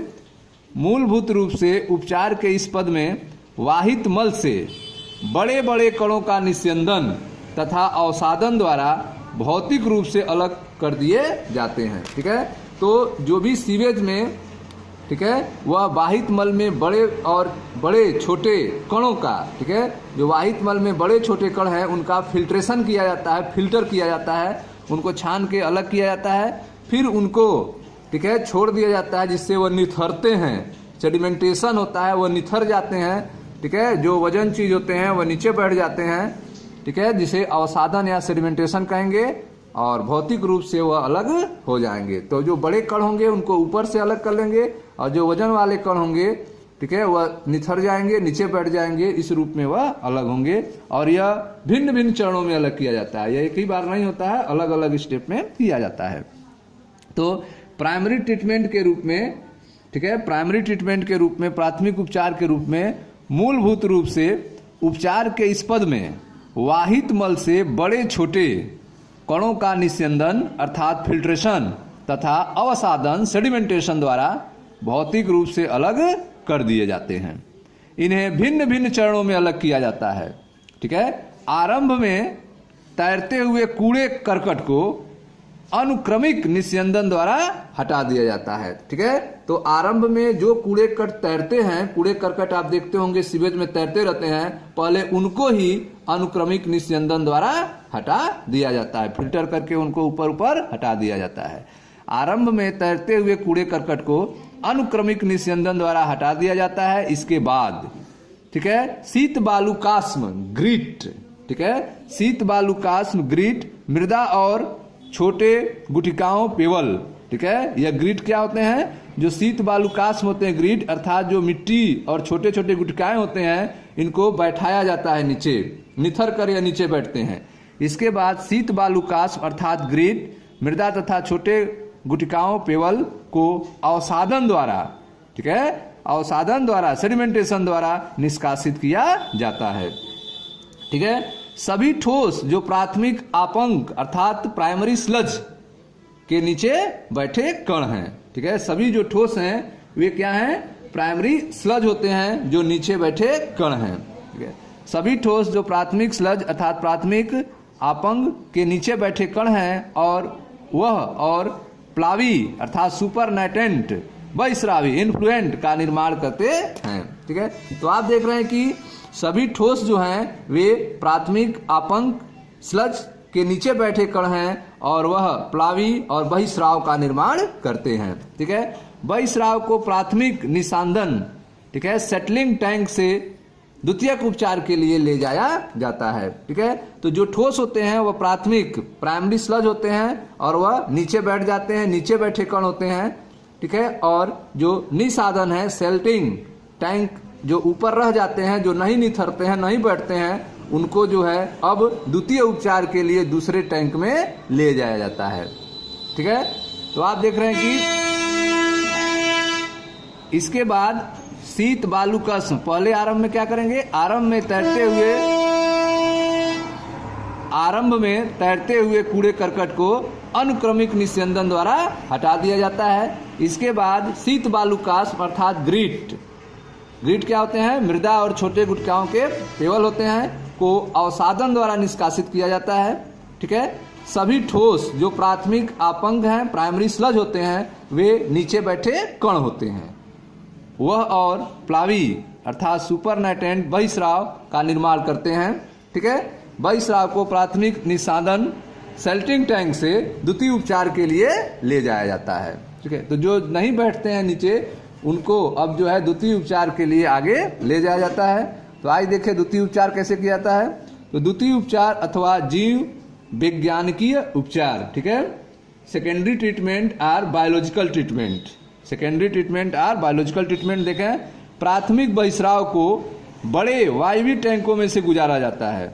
ठीक है, जो प्राथमिक उपचार के बाद जो वाटर मिला है आपको, उसको फिर वायवीय टैंकों से गुजारा जाता है, जहां यह लगातार यांत्रिक रूप से हिलाया जाता है और वायु को इसमें पंप किया जाता है। ठीक है, तो प्राथमिक उपचार को बड़े वायवीय टैंकों से गुजारा जाता है, जहां पर इसको लगातार यांत्रिक रूप से हिलाया जाता है और इसमें एयर को पंप किया जाता है, इसमें हवा मिलाया जाता है, एयर को पंप किया जाता है। इससे लाभदायक वायवीय सूक्ष्मजीवों की, ठीक है, लाभदायक वायवीय सूक्ष्मजीवों की प्रबल सशक्त वृद्धि, ठीक है, प्रबल सशक्त वृद्धि उड़क के रूप में होने लगती है, फ्लक्स के रूप में होने लगती है। ठीक है, तो आप देख रहे हैं कि जब इसमें एयर मिलेगा, इसको हिलाएंगे, तो इसमें जो वायवीय लाभदायक वायवीय माइक्रो ऑर्गेनिज्म है वे प्रबल रूप से उनकी वृद्धि होने लगेगी, उनका फ्लक्स होने लगेगा, झुंड बनने लगेगा। कवकी तंतुओं से जुड़े जीवाणुओं, ठीक है, उड़क क्या होते हैं, फ्लक्स क्या होते हैं, यह है कवकी तंतुओं से जुड़े जीवाणुओं के जाली जैसी संरचना का झुंड है, जिन्हें फ्लक्स कहते हैं, उड़क कहते हैं। इनकी संख्या बढ़ने लगेगी। ठीक है, प्राथमिक बहिस्राव को बड़े वायवीय टैंकों में से गुजारा जाता है, जहां यह लगातार यांत्रिक रूप से हिलाया जाता है और वायु को इसमें पंप किया जाता है। इससे लाभदायक वायवीय सूक्ष्मजीवों की प्रबल सशक्त वृद्धि उड़क के रूप में होने लगती है, झुंड के रूप में होने लगती है। यह झुंड कैसा होता है, कवकी तंतुओं से जुड़े जीवाणुओं की जाली जैसी संरचना का झुंड होता है। वृद्धि के दौरान यह सूक्ष्मजीव बहिस्राव में उपस्थित कार्बनिक पदार्थों के प्रमुख भागों का खपत करता है। ठीक है, तो जब ग्रोथ होता है सूक्ष्मजीवों का, तो यह जो कार्बनिक पदार्थ आए हुए हैं बहिस्राव के रूप में, उन्हीं को यह खपाने का काम करता है, उन्हीं को तोड़ने का काम करता है। ठीक है, वृद्धि के दौरान यह सूक्ष्मजीव बहिस्राव में उपस्थित कार्बनिक पदार्थों के प्रमुख भागों की खपत करता है। यह बहिस्राव के बीओडी, ठीक है, यह बहिस्राव के बीओडी अर्थात बायोकेमिकल ऑक्सीजन डिमांड को महत्वपूर्ण रूप से घटाने लगता है। ठीक है, तो आप देख रहे हैं कि जो बहिस्राव है, जो आपके कवकी तंतु से जुड़े जीवाणुओं की जाली जैसा झुंड है, जिसे उड़क कहते हैं, ये उड़क बनाएंगे और यह क्या करेंगे, जो भी कार्बनिक मैटर्स होंगे उनको खपत करने लगेंगे, उनको तोड़ने लगेंगे। अर्थात यह बहिस्राव के बायोकेमिकल ऑक्सीजन डिमांड को महत्वपूर्ण रूप से घटाने का काम करते हैं। ठीक है, अगर जो व्यर्थ जल होता है, सीवेज वाटर होता है, उसका बीओडी अधिक होगा। ठीक है, जिसका बीओडी अधिक है, बायोकेमिकल ऑक्सीजन डिमांड अधिक है, इसका मतलब प्रदूषण क्षमता उसकी अधिक है।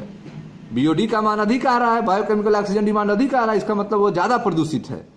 तो यह क्या करते हैं, बीओडी को कम करने का काम करते हैं। ठीक है, तो बीओडी अर्थात बायोकेमिकल ऑक्सीजन डिमांड को महत्वपूर्ण रूप से घटाने का काम करते हैं। बीओडी ऑक्सीजन की उस मात्रा को संदर्भित करता है जो जीवाणु द्वारा 1 लीटर पानी में उपस्थित कार्बनिक पदार्थ की खपत कर उन्हें ऑक्सीकृत कर दे। ठीक है, बायोकेमिकल ऑक्सीजन डिमांड क्या होता है, 1 लीटर पानी में कार्बनिक पदार्थ को तोड़ने के लिए, ऑक्सीकृत करने के लिए जीवाणुओं के द्वारा जितना ऑक्सीजन लिया जाता है, उसी को बायोकेमिकल ऑक्सीजन डिमांड कहते हैं। ठीक है, बीओडी ऑक्सीजन की उस मात्रा को संदर्भित करता है जो जीवाणु द्वारा 1 लीटर पानी में उपस्थित कार्बनिक पदार्थ की खपत कर उन्हें ऑक्सीकृत कर दे। ठीक है, बाहित मल का तब तक उपचार किया जाता है जब तक कि बीओडी घट न जाए। ठीक है, तो जो सीवेज वाटर हैं, बाहित मल हैं, उनका तब तक ट्रीटमेंट किया जाएगा जब तक कि बीओडी घट न जाए, क्योंकि बीओडी घटेगी तभी प्रदूषण जो है क्षमता कम होगी। ठीक है, तो वाहित मल का तब तक उपचार किया जाता है जब तक कि बीओडी घट न जाए। जल के एक नमूने में, ठीक है, जल के एक नमूने में सूक्ष्म जीवियों द्वारा ऑक्सीजन के उद्ग्रहण की दर का मापन बीओडी परीक्षण से किया जाता है। ठीक है, जल के एक नमूने में सूक्ष्म जीवों द्वारा ऑक्सीजन के उद्ग्रहण की दर का मापन कैसे करेंगे, बीओडी परीक्षण द्वारा किया जाता है। ठीक है, अतः अप्रत्यक्ष रूप से जल में उपस्थित कार्बनिक पदार्थ का मापन ही बीओडी है। ठीक है, जल के एक नमूने में सूक्ष्म जीवों द्वारा, माइक्रो ऑर्गेनिज्म द्वारा ऑक्सीजन के उद्ग्रहण की दर का मापन बीओडी परीक्षण से किया जाता है। ठीक है, अतः अप्रत्यक्ष रूप से जल में उपस्थित कार्बनिक पदार्थों का मापन ही बीओडी कहलाता है। ठीक है, जब व्यर्थ जल का बीओडी अधिक होगा, ठीक है, जो व्यर्थ जल है अगर उसके बीओडी का मान क्या हो, अधिक हो, तब इसकी प्रदूषण क्षमता भी अधिक होती है। ठीक है, व्यर्थ जल का बीओडी अगर अधिक है तो इसका मतलब उसकी प्रदूषण क्षमता भी अधिक है।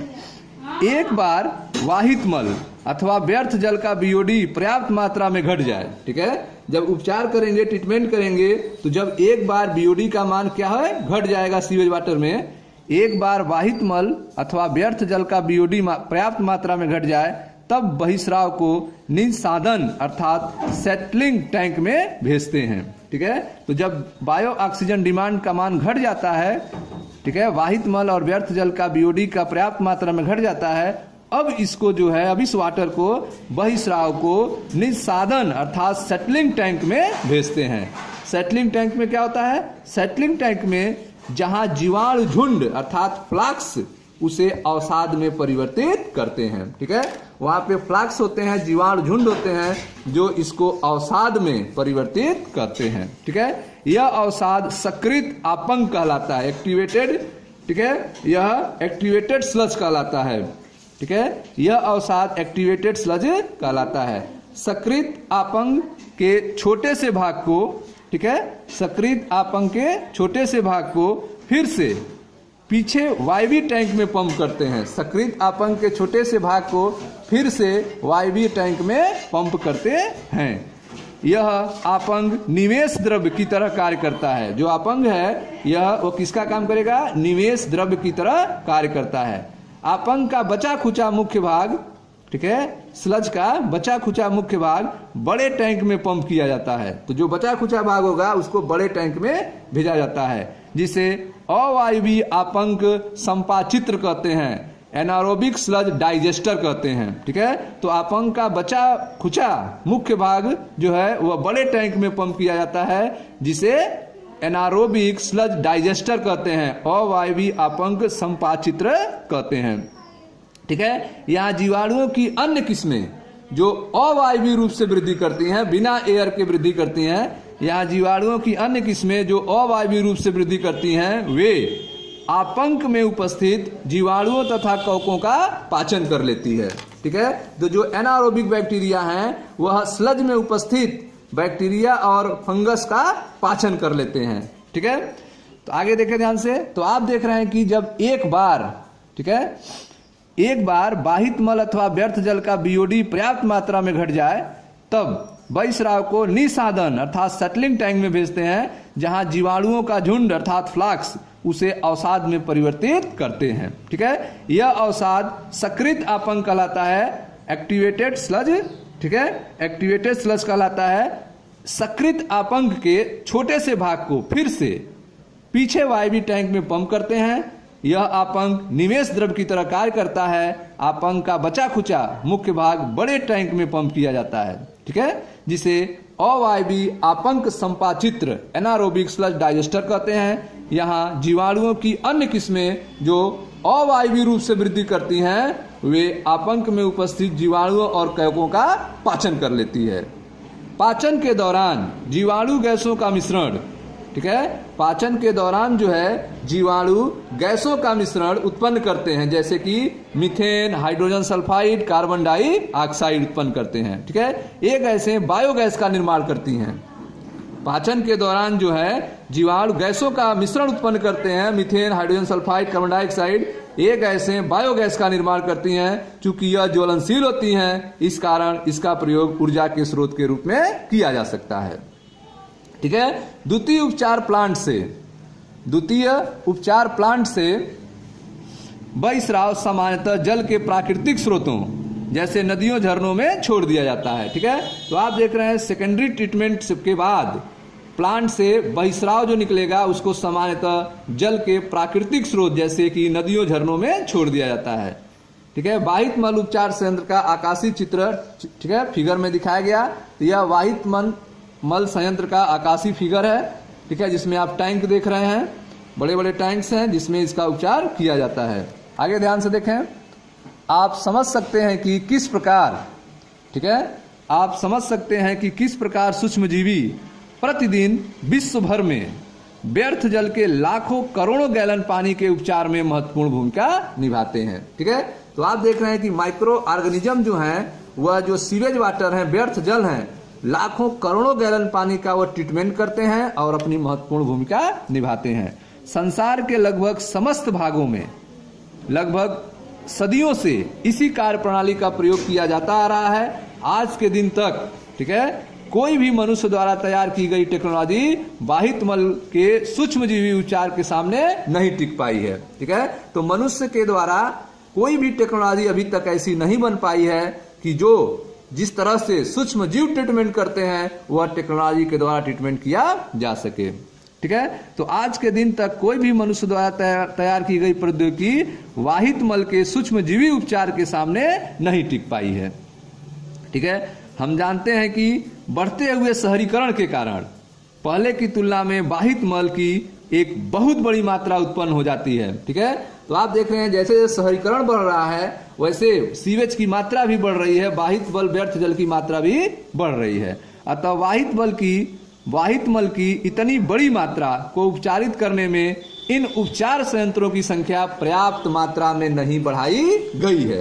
ठीक है, तो जितने ट्रीटमेंट संयंत्र चाहिए उतनी संख्या में नहीं है, इसलिए अपचारित वाहित मल को सीधे ही नदियों में छोड़ दिया जाता है।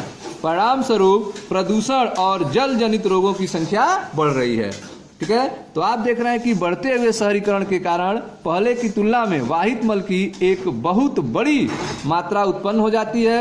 अतः वाहित मल की इतनी बड़ी मात्रा को उपचारित करने में इन उपचार संयंत्रों की संख्या पर्याप्त नहीं बढ़ाई गई है, इसलिए अपचारित वाहित मल को सीधे ही नदियों में छोड़ दिया जाता है, जिसके परिणाम स्वरूप प्रदूषण और जल जनित रोगों की संख्या बढ़ रही है। ठीक है, पर्यावरण तथा वन मंत्रालय ने हमारे देश की प्रमुख नदियों को प्रदूषण से बचाने के लिए गंगा एक्शन प्लान तथा यमुना एक्शन प्लान जैसी योजनाओं का सूत्रपात किया है। ठीक है, इन योजनाओं के तहत एक बड़ी संख्या में नए वाहित मल उपचार संयंत्र को बनाने का प्रस्ताव है, ताकि केवल उपचारित वाहित मल को ही नदियों में छोड़ा जा सके। ठीक है, आप अपने आसपास स्थित किसी ऐसे ही वाहित मल उपचार संयंत्र में जाएं जो अत्यंत ही रोचक और आपके लिए शिक्षाप्रद का अनुभव होगा। ठीक है, तो आप देख रहे हैं कि पर्यावरण और वन मंत्रालय ने हमारे देश की जो प्रमुख नदियां हैं उनको प्रदूषण से बचाने के लिए गंगा एक्शन प्लान तथा यमुना एक्शन प्लान जैसी योजनाओं का सूत्रपात किया है। इन योजनाओं के तहत एक बड़ी संख्या में नए वाहित मल उपचार संयंत्र को बनाने का प्रस्ताव है, ताकि केवल उपचारित वाहित मल को ही नदियों में छोड़ा जा सके। ठीक है स्टूडेंट्स, तो यह था आपका वाहित मल उपचार में सूक्ष्म जीव का उपयोग आपने देखा। मैं मनीष गुप्ता अपने चैनल में आपका स्वागत करता हूं। वीडियो को लाइक करें, शेयर करें, चैनल को सब्सक्राइब करें। धन्यवाद। हेलो स्टूडेंट्स, आप चैप्टर 10 पढ़ रहे हैं मानव कल्याण में सूक्ष्म जीव। आइए देखते हैं आज चैप्टर 10 की चौथी हेडिंग, बायोगैस के उत्पादन में सूक्ष्म जीव। ठीक है, बायोगैस के उत्पादन में सूक्ष्म जीव कैसे यूज किए जाते हैं इसके बारे में आज आपको समझाया जाएगा, तो ध्यान से आप समझें। बायोगैस एक प्रकार से गैसों, जिसमें मुख्यतः कौन सी गैस होती है, मीथेन शामिल है। ठीक है, का मिश्रण होता है जो सूक्ष्मजीवी सक्रियता द्वारा उत्पन्न होती है। तो आप देख रहे हैं कि बायोगैस जो है वह एक प्रकार के गैसों का मिश्रण है जो सूक्ष्मजीव सक्रियता द्वारा उत्पन्न होता है, और इसमें जो मुख्य गैस होता है वह मीथेन होता है। बायोगैस एक प्रकार से गैसों का मिश्रण है जो सूक्ष्मजीवी सक्रियता द्वारा उत्पन्न होता है, जिसमें मुख्यतः मीथेन गैस होता है। आप पढ़ चुके हैं कि वृद्धि तथा उपापचयन के दौरान सूक्ष्मजीव विभिन्न किस्मों के गैसीय अंतिम उत्पाद उत्पन्न करते हैं। ठीक है, तो आप देख रहे हैं कि वृद्धि और उपापचयन के दौरान जो माइक्रो ऑर्गेनिज्म होते हैं, सूक्ष्मजीव होते हैं, वह अलग अलग प्रकार के गैस जो हैं अंतिम उत्पाद के रूप में उत्पन्न करते हैं। वृद्धि तथा उपापचयन के दौरान सूक्ष्मजीव विभिन्न किस्मों के गैसीय अंतिम उत्पाद उत्पन्न करते हैं। जो गैस उत्पन्न होती है वह इन सूक्ष्मजीवों द्वारा खपत किए गए कार्बनिक पदार्थों पर निर्भर करती है। ठीक है, तो आप देख रहे हैं कि जो कार्बनिक पदार्थ कौन सा है उस पर निर्भर करता है कि सूक्ष्मजीव जो है उसको तोड़ेंगे, उसको खपत करेंगे और गैस उत्पन्न होगा। तो कार्बनिक पदार्थ पर निर्भर होता है कि कौन सी गैस उत्पन्न होगी, जो सूक्ष्मजीवियों के द्वारा खपत के दौरान उत्पन्न होती है। आइए उदाहरण देखते हैं। जैसे गीले आटे का किण्वन, पनीर निर्माण तथा पेयों का उत्पादन में कार्बन डाइऑक्साइड गैस ही मुख्य रूप से उत्पन्न होती है। ठीक है, तो गीले आटे का किण्वन हो, चाहे पनीर चीज निर्माण हो या फिर पेयों के उत्पादन हो, ठीक है, तो वहाँ से मुख्य रूप से कार्बन डाइऑक्साइड गैस ही उत्पन्न होती है। ठीक है, तो आप बायोगैस के उत्पादन में सूक्ष्मजीव पढ़ रहे हैं।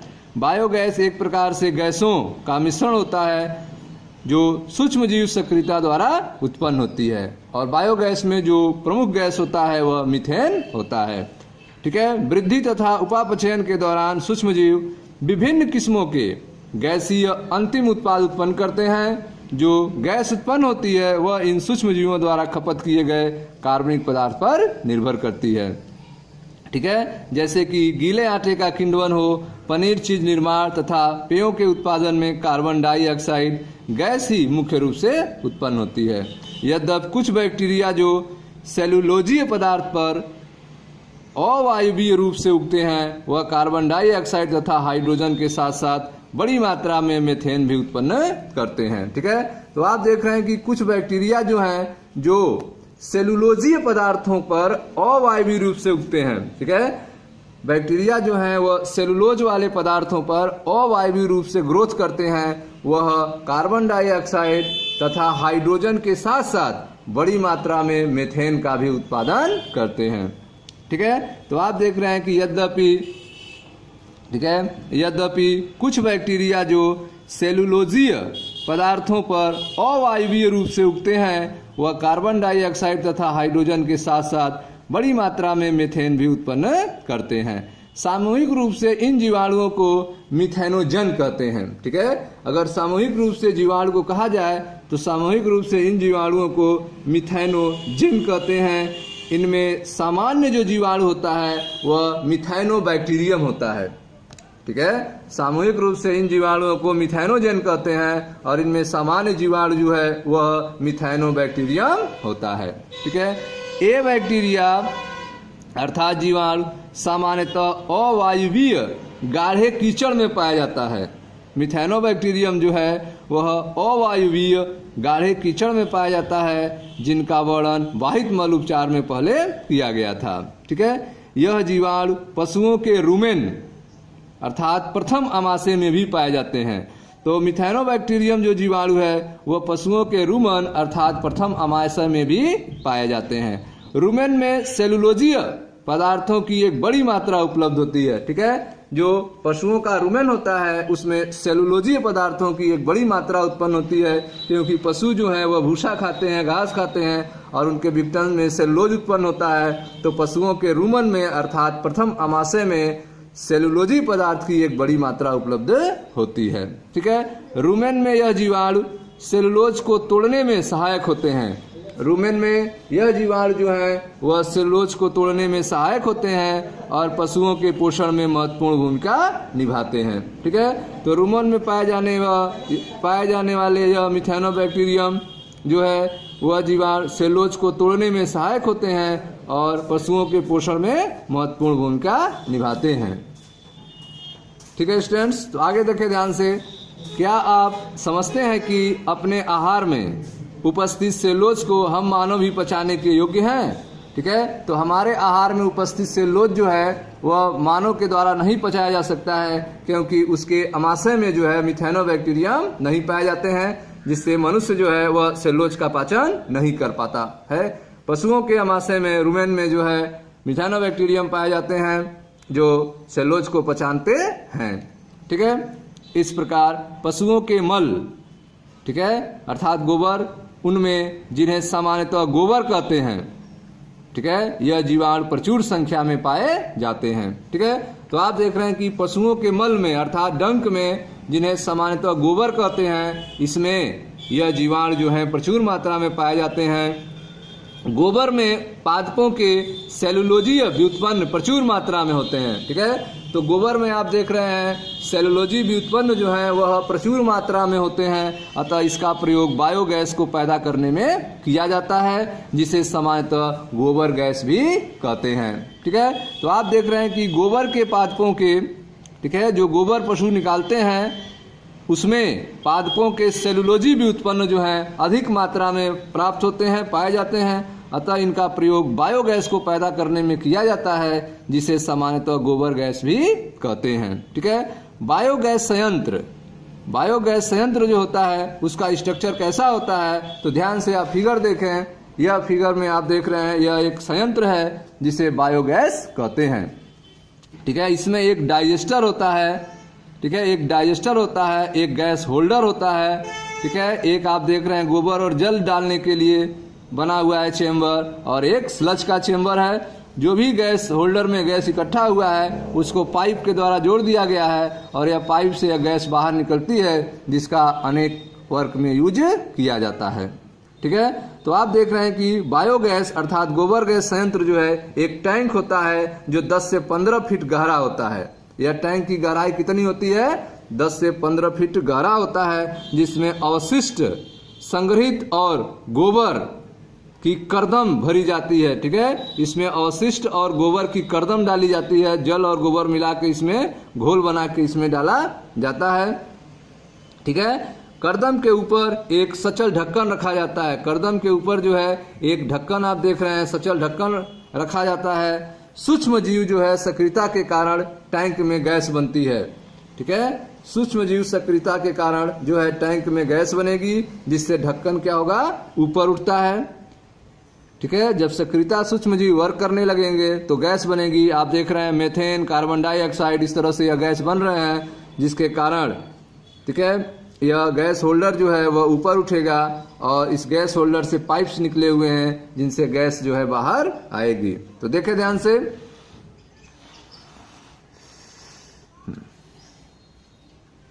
बायोगैस संयंत्र एक टैंक अर्थात 10 से 15 फीट गहरा होता है। इसमें अपशिष्ट, ठीक है, जिसमें अपशिष्ट संग्रहित, इसमें अपशिष्ट को संग्रहित करते हैं, और गोबर की करदम, ठीक है, अर्थात घोल भरी जाती है। करदम के ऊपर एक सचल ढक्कन रखा जाता है। सूक्ष्मजीवी सक्रियता के कारण टैंक में गैस बनती है, जिससे ढक्कन ऊपर की ओर उठता है। बायोगैस संयंत्र में एक निकास होता है जो एक पाइप से जुड़ा रहता है। इसी पाइप की सहायता से आसपास के घरों में बायोगैस की आपूर्ति की जाती है। ठीक है, उपयोग की गई करदम दूसरे निकास द्वार से बाहर निकल जाती है। तो आप देख रहे हैं कि जो भी करदम यूज हो जाएगा उसका जो है दूसरे निकास द्वार से इसको बाहर निकाल लेते हैं। इसका प्रयोग उर्वरक के रूप में किया जाता है। ठीक है, तो जो करदम बचेगा उसका यूज जो है उर्वरक के रूप में, खाद के रूप में खेतों में किया जाता है। गोबर ग्रामीण क्षेत्रों में बड़ी मात्रा में मिलता है। गोबर जो है वह ग्रामीण इलाकों में बड़ी मात्रा में मिलता है। क्यों? क्योंकि वहां पर पशुओं को पाला जाता है। ठीक है, तो गोबर जो है ग्रामीण इलाकों में, ग्रामीण क्षेत्रों में बड़ी मात्रा मिलता है, जहां पशुओं को पाला जाता है। यही कारण है कि ग्रामीण क्षेत्रों में इन बायोगैस संयंत्रों अर्थात प्लांटों को अधिक बनाया जाता है।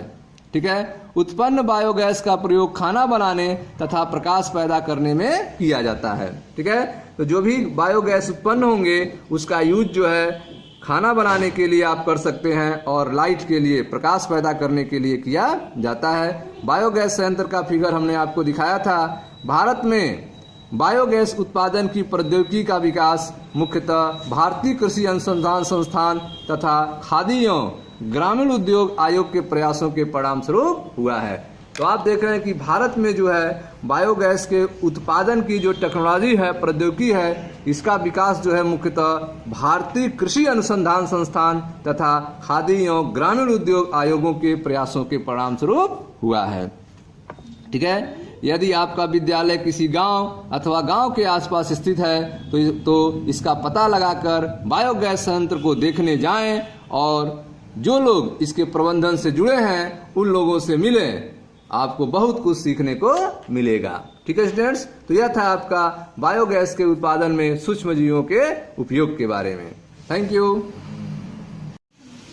हेलो स्टूडेंट्स, आइए देखते हैं चैप्टर 10 की 5वीं हेडिंग, जैव नियंत्रण कारक के रूप में सूक्ष्मजीव।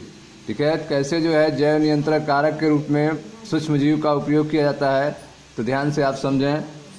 पादप रोगों तथा पिंडकों के नियंत्रण के लिए, ठीक है, जो भी पादप प्लांट में डिजीज हैं, रोग हैं, और जो कीड़े मकोड़े हैं, पिंडक हैं, उनको कंट्रोल करने के लिए जैव वैज्ञानिक विधि का प्रयोग ही जैव नियंत्रण है। ठीक है, पादप रोगों और पिंडकों को कंट्रोल करने के लिए, उनके नियंत्रण के लिए जैव वैज्ञानिक विधि का, ठीक है, जैव वैज्ञानिक विधि का प्रयोग ही जैव नियंत्रण कहलाता है। आधुनिक समाज में यह समस्या रसायनों, कीटनाशियों तथा पिंडकनाशियों के बढ़ते हुए प्रयोग की सहायता से नियंत्रित किया जाता है। ठीक है, तो आप देख रहे हैं कि आधुनिक समाज में पादप रोगों और पिंडकों को कंट्रोल करने के लिए, ठीक है, किसका यूज किया जाता है? केमिकल्स का, रसायन का, कीटनाशी का और पिंडकनाशी का यूज किया जाता है। लेकिन इससे क्या इफेक्ट होगा? ये रसायन मनुष्यों तथा जीवों जंतुओं के लिए अत्यंत ही विषैले तथा हानिकारक होते हैं। ठीक है, तो पादप रोग और पिंडक के नियंत्रण के लिए जो हम रसायन, कीटनाशक, पिंडकनाशी का यूज करते हैं वह मनुष्यों के लिए, ठीक है, जीव जंतुओं के लिए अत्यंत विषैले और हानिकारक होते हैं। इसके साथ साथ ये पर्यावरण अर्थात मिट्टी, भूमिगत जल को प्रदूषित करते हैं तथा फलों, साग सब्जियों और फसलों पर भी हानिकारक प्रभाव डालते हैं। ठीक है, तो आप देख रहे हैं कि जैव नियंत्रण कारक के रूप में सूक्ष्मजीव के बारे में, तो इसमें ध्यान से देखें कि पादप रोग और पिंडकों के नियंत्रण के लिए जैव वैज्ञानिक विधि का प्रयोग करना ही जैव नियंत्रण कहलाता है। लेकिन आधुनिक समाज में यह समस्या जो है रसायनों, कीटनाशियों, पिंडकनाशियों के बढ़ते हुए प्रयोग की सहायता से नियंत्रित की जाती है। इसके साइड इफेक्ट भी होते हैं। ये रसायन मनुष्यों और जीव जंतुओं के लिए अत्यंत ही विषैले और हानिकारक होते हैं। इसके साथ साथ ये पर्यावरण को प्रदूषित करते हैं तथा फलों, साग सब्जियों और फसलों पर भी हानिकारक प्रभाव डालते हैं। खरपतवारनाशियों का प्रयोग खरपतवार को हटाने में किया जाता है, यह भी हमारी मृदा को प्रदूषित करते हैं। ठीक है, तो खरपतवार को नष्ट करने के लिए खरपतवारनाशी यूज करते हैं, लेकिन इससे जो है हमारी मृदा जो है प्रदूषित हो जाती है। ठीक है, तो आइए देखते हैं पिंडक और रोगों का कैसे जैव नियंत्रण करेंगे, बिना रसायनों और कीटनाशियों के उपयोग से कैसे इनसे हमें सुरक्षा मिलेगी। तो ध्यान दें, पिंडक तथा रोगों का जैव नियंत्रण।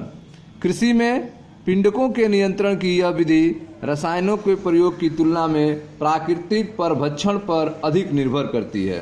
ठीक है, तो आप देख रहे हैं कि कृषि में पिंडक को कंट्रोल करने के लिए, पिंडक के नियंत्रण के लिए यह विधि जो है रसायनों की तुलना में, जो आप केमिकल्स यूज कर रहे हैं उसकी तुलना में प्राकृतिक परभक्षण पर अधिक निर्भर करती है। ऑर्गेनिक फार्मर, ठीक है, ऑर्गेनिक फार्मर अर्थात कृषक के अनुसार जैव विविधता ही स्वास्थ्य की कुंजी है। ठीक है, अलग अलग टाइप्स के जीवों का पाया जाना ही जो है वह स्वास्थ्य की क्या होती है? कुंजी है। यह जो है ऑर्गेनिक फार्मर जो है, कृषक जो है, उनके अनुसार जैव विविधता ही स्वास्थ्य की कुंजी है। भूदृश्य पर जितनी अधिक किस्में होंगी, ठीक है, पृथ्वी पर जितनी ही अधिक स्पीसीज पाए जाएंगे, किस्में होंगी, वह उतनी ही अधिक स्थायित्व प्रदान करती हैं। ठीक है, अतः ऑर्गेनिक फार्मर एक तंत्र को विकसित करने के लिए कार्य करते हैं जिसमें कीट, इन्हें पिंडक भी कहते हैं, उन्मूलित न हो। ठीक है, तो आप देख रहे हैं जो ऑर्गेनिक फार्मर होते हैं, कृषक होते हैं, वे एक सिस्टम तैयार करने का कार्य करते हैं, एक तंत्र विकसित करने का कार्य करते हैं जिसमें कीट, ठीक है, इन्हें पिंडक भी कहते हैं, उन्मूलित न हो। ठीक है, कीट जो है पूर्ण रूप से उनका नाश न हो, इरेडिकेट न हो। ठीक है, तो जो ऑर्गेनिक कृषक हैं, ऑर्गेनिक फार्मर हैं, वह एक तंत्र बनाते हैं, एक सिस्टम तैयार करते हैं जिससे कीट, जिन्हें पिंडक भी कहते हैं, उन्मूलित न हो अर्थात पूर्ण रूप से उनका नाश न हो। वे इसके बजाय उन्हें नियंत्रणीय स्तर पर एक जीवित तथा कंपायमान परिस्थिति तंत्र के भीतर संतुलन तथा जांच के जटिल तंत्र का निर्माण करते हैं। ठीक है, तो आप देख रहे हैं कि जो पिंडक हैं, कीट हैं, वह एकदम समाप्त न हो जाए, उनको बस कंट्रोल किया जाए, उनको एक नियंत्रण स्तर में रखा जाए और उनको जिंदा भी रखा जाए, ताकि यह जो पारिस्थितिक तंत्र है, कंपायमान पारिस्थितिक तंत्र है, इसके भीतर वह संतुलन बना रहे तथा जांच के जटिल तंत्र का निर्माण करते रहें। अधिक परंपरागत फार्मिंग प्रैक्टिस के विपरीत बहुधा लाभदायक और हानिप्रद बागवानी जीवों को रसायन प्रयोग द्वारा मार दिया जाता है। ठीक है, तो आप देख रहे हैं कि जो अधिक परंपरागत फार्मिंग प्रैक्टिस है के विपरीत, अगर आप फार्मिंग प्रैक्टिस के विपरीत कार्य करेंगे तो इसके लिए क्या करेंगे, लाभप्रद और हानिकारक बागवानी के जो जीव हैं उनको रसायनों के द्वारा मार दिया जाता है, केमिकल्स के द्वारा मार दिया जाता है। ठीक है, जैव नियंत्रण एक प्रकार का समग्रात्मक दृष्टिकोण है जिसमें करोड़ों जीवों के मध्य पारस्परिक क्रियाओं के जाल की व्याख्या का विकास होता है। ठीक है, तो आप देख रहे हैं कि जो जैव नियंत्रण है, बायो कंट्रोल है, इसमें जो है ओवरऑल दृष्टिकोण देखते हैं, समग्रात्मक दृष्टिकोण देखते हैं जिसमें करोड़ों जीवों के मध्य पारस्परिक क्रियाओं का जाल की व्याख्या का विकास होता है। आपस में सभी जीव जो है कनेक्टेड होते हैं, ठीक है, उनके जाल की व्याख्या का विकास होता है।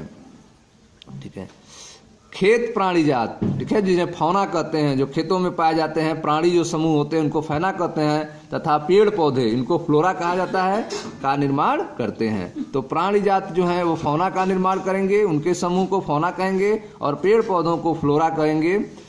ऑर्गेनिक फार्मर हैं, जो कृषक हैं, ऑर्गेनिक खेती करने वाले हैं, में बहुधा एक दृष्टिकोण विकसित हो जाता है, जैसे कि जीवों का उन्मूलन, जीवों का एकदम उन्मूलन कर देना, पूर्ण रूप से समाप्त कर देना, जिन्हें बहुधा पिंडक भी कहा जाता है, उनका उन्मूलन केवल असंभव ही नहीं बल्कि अवांछनीय भी है।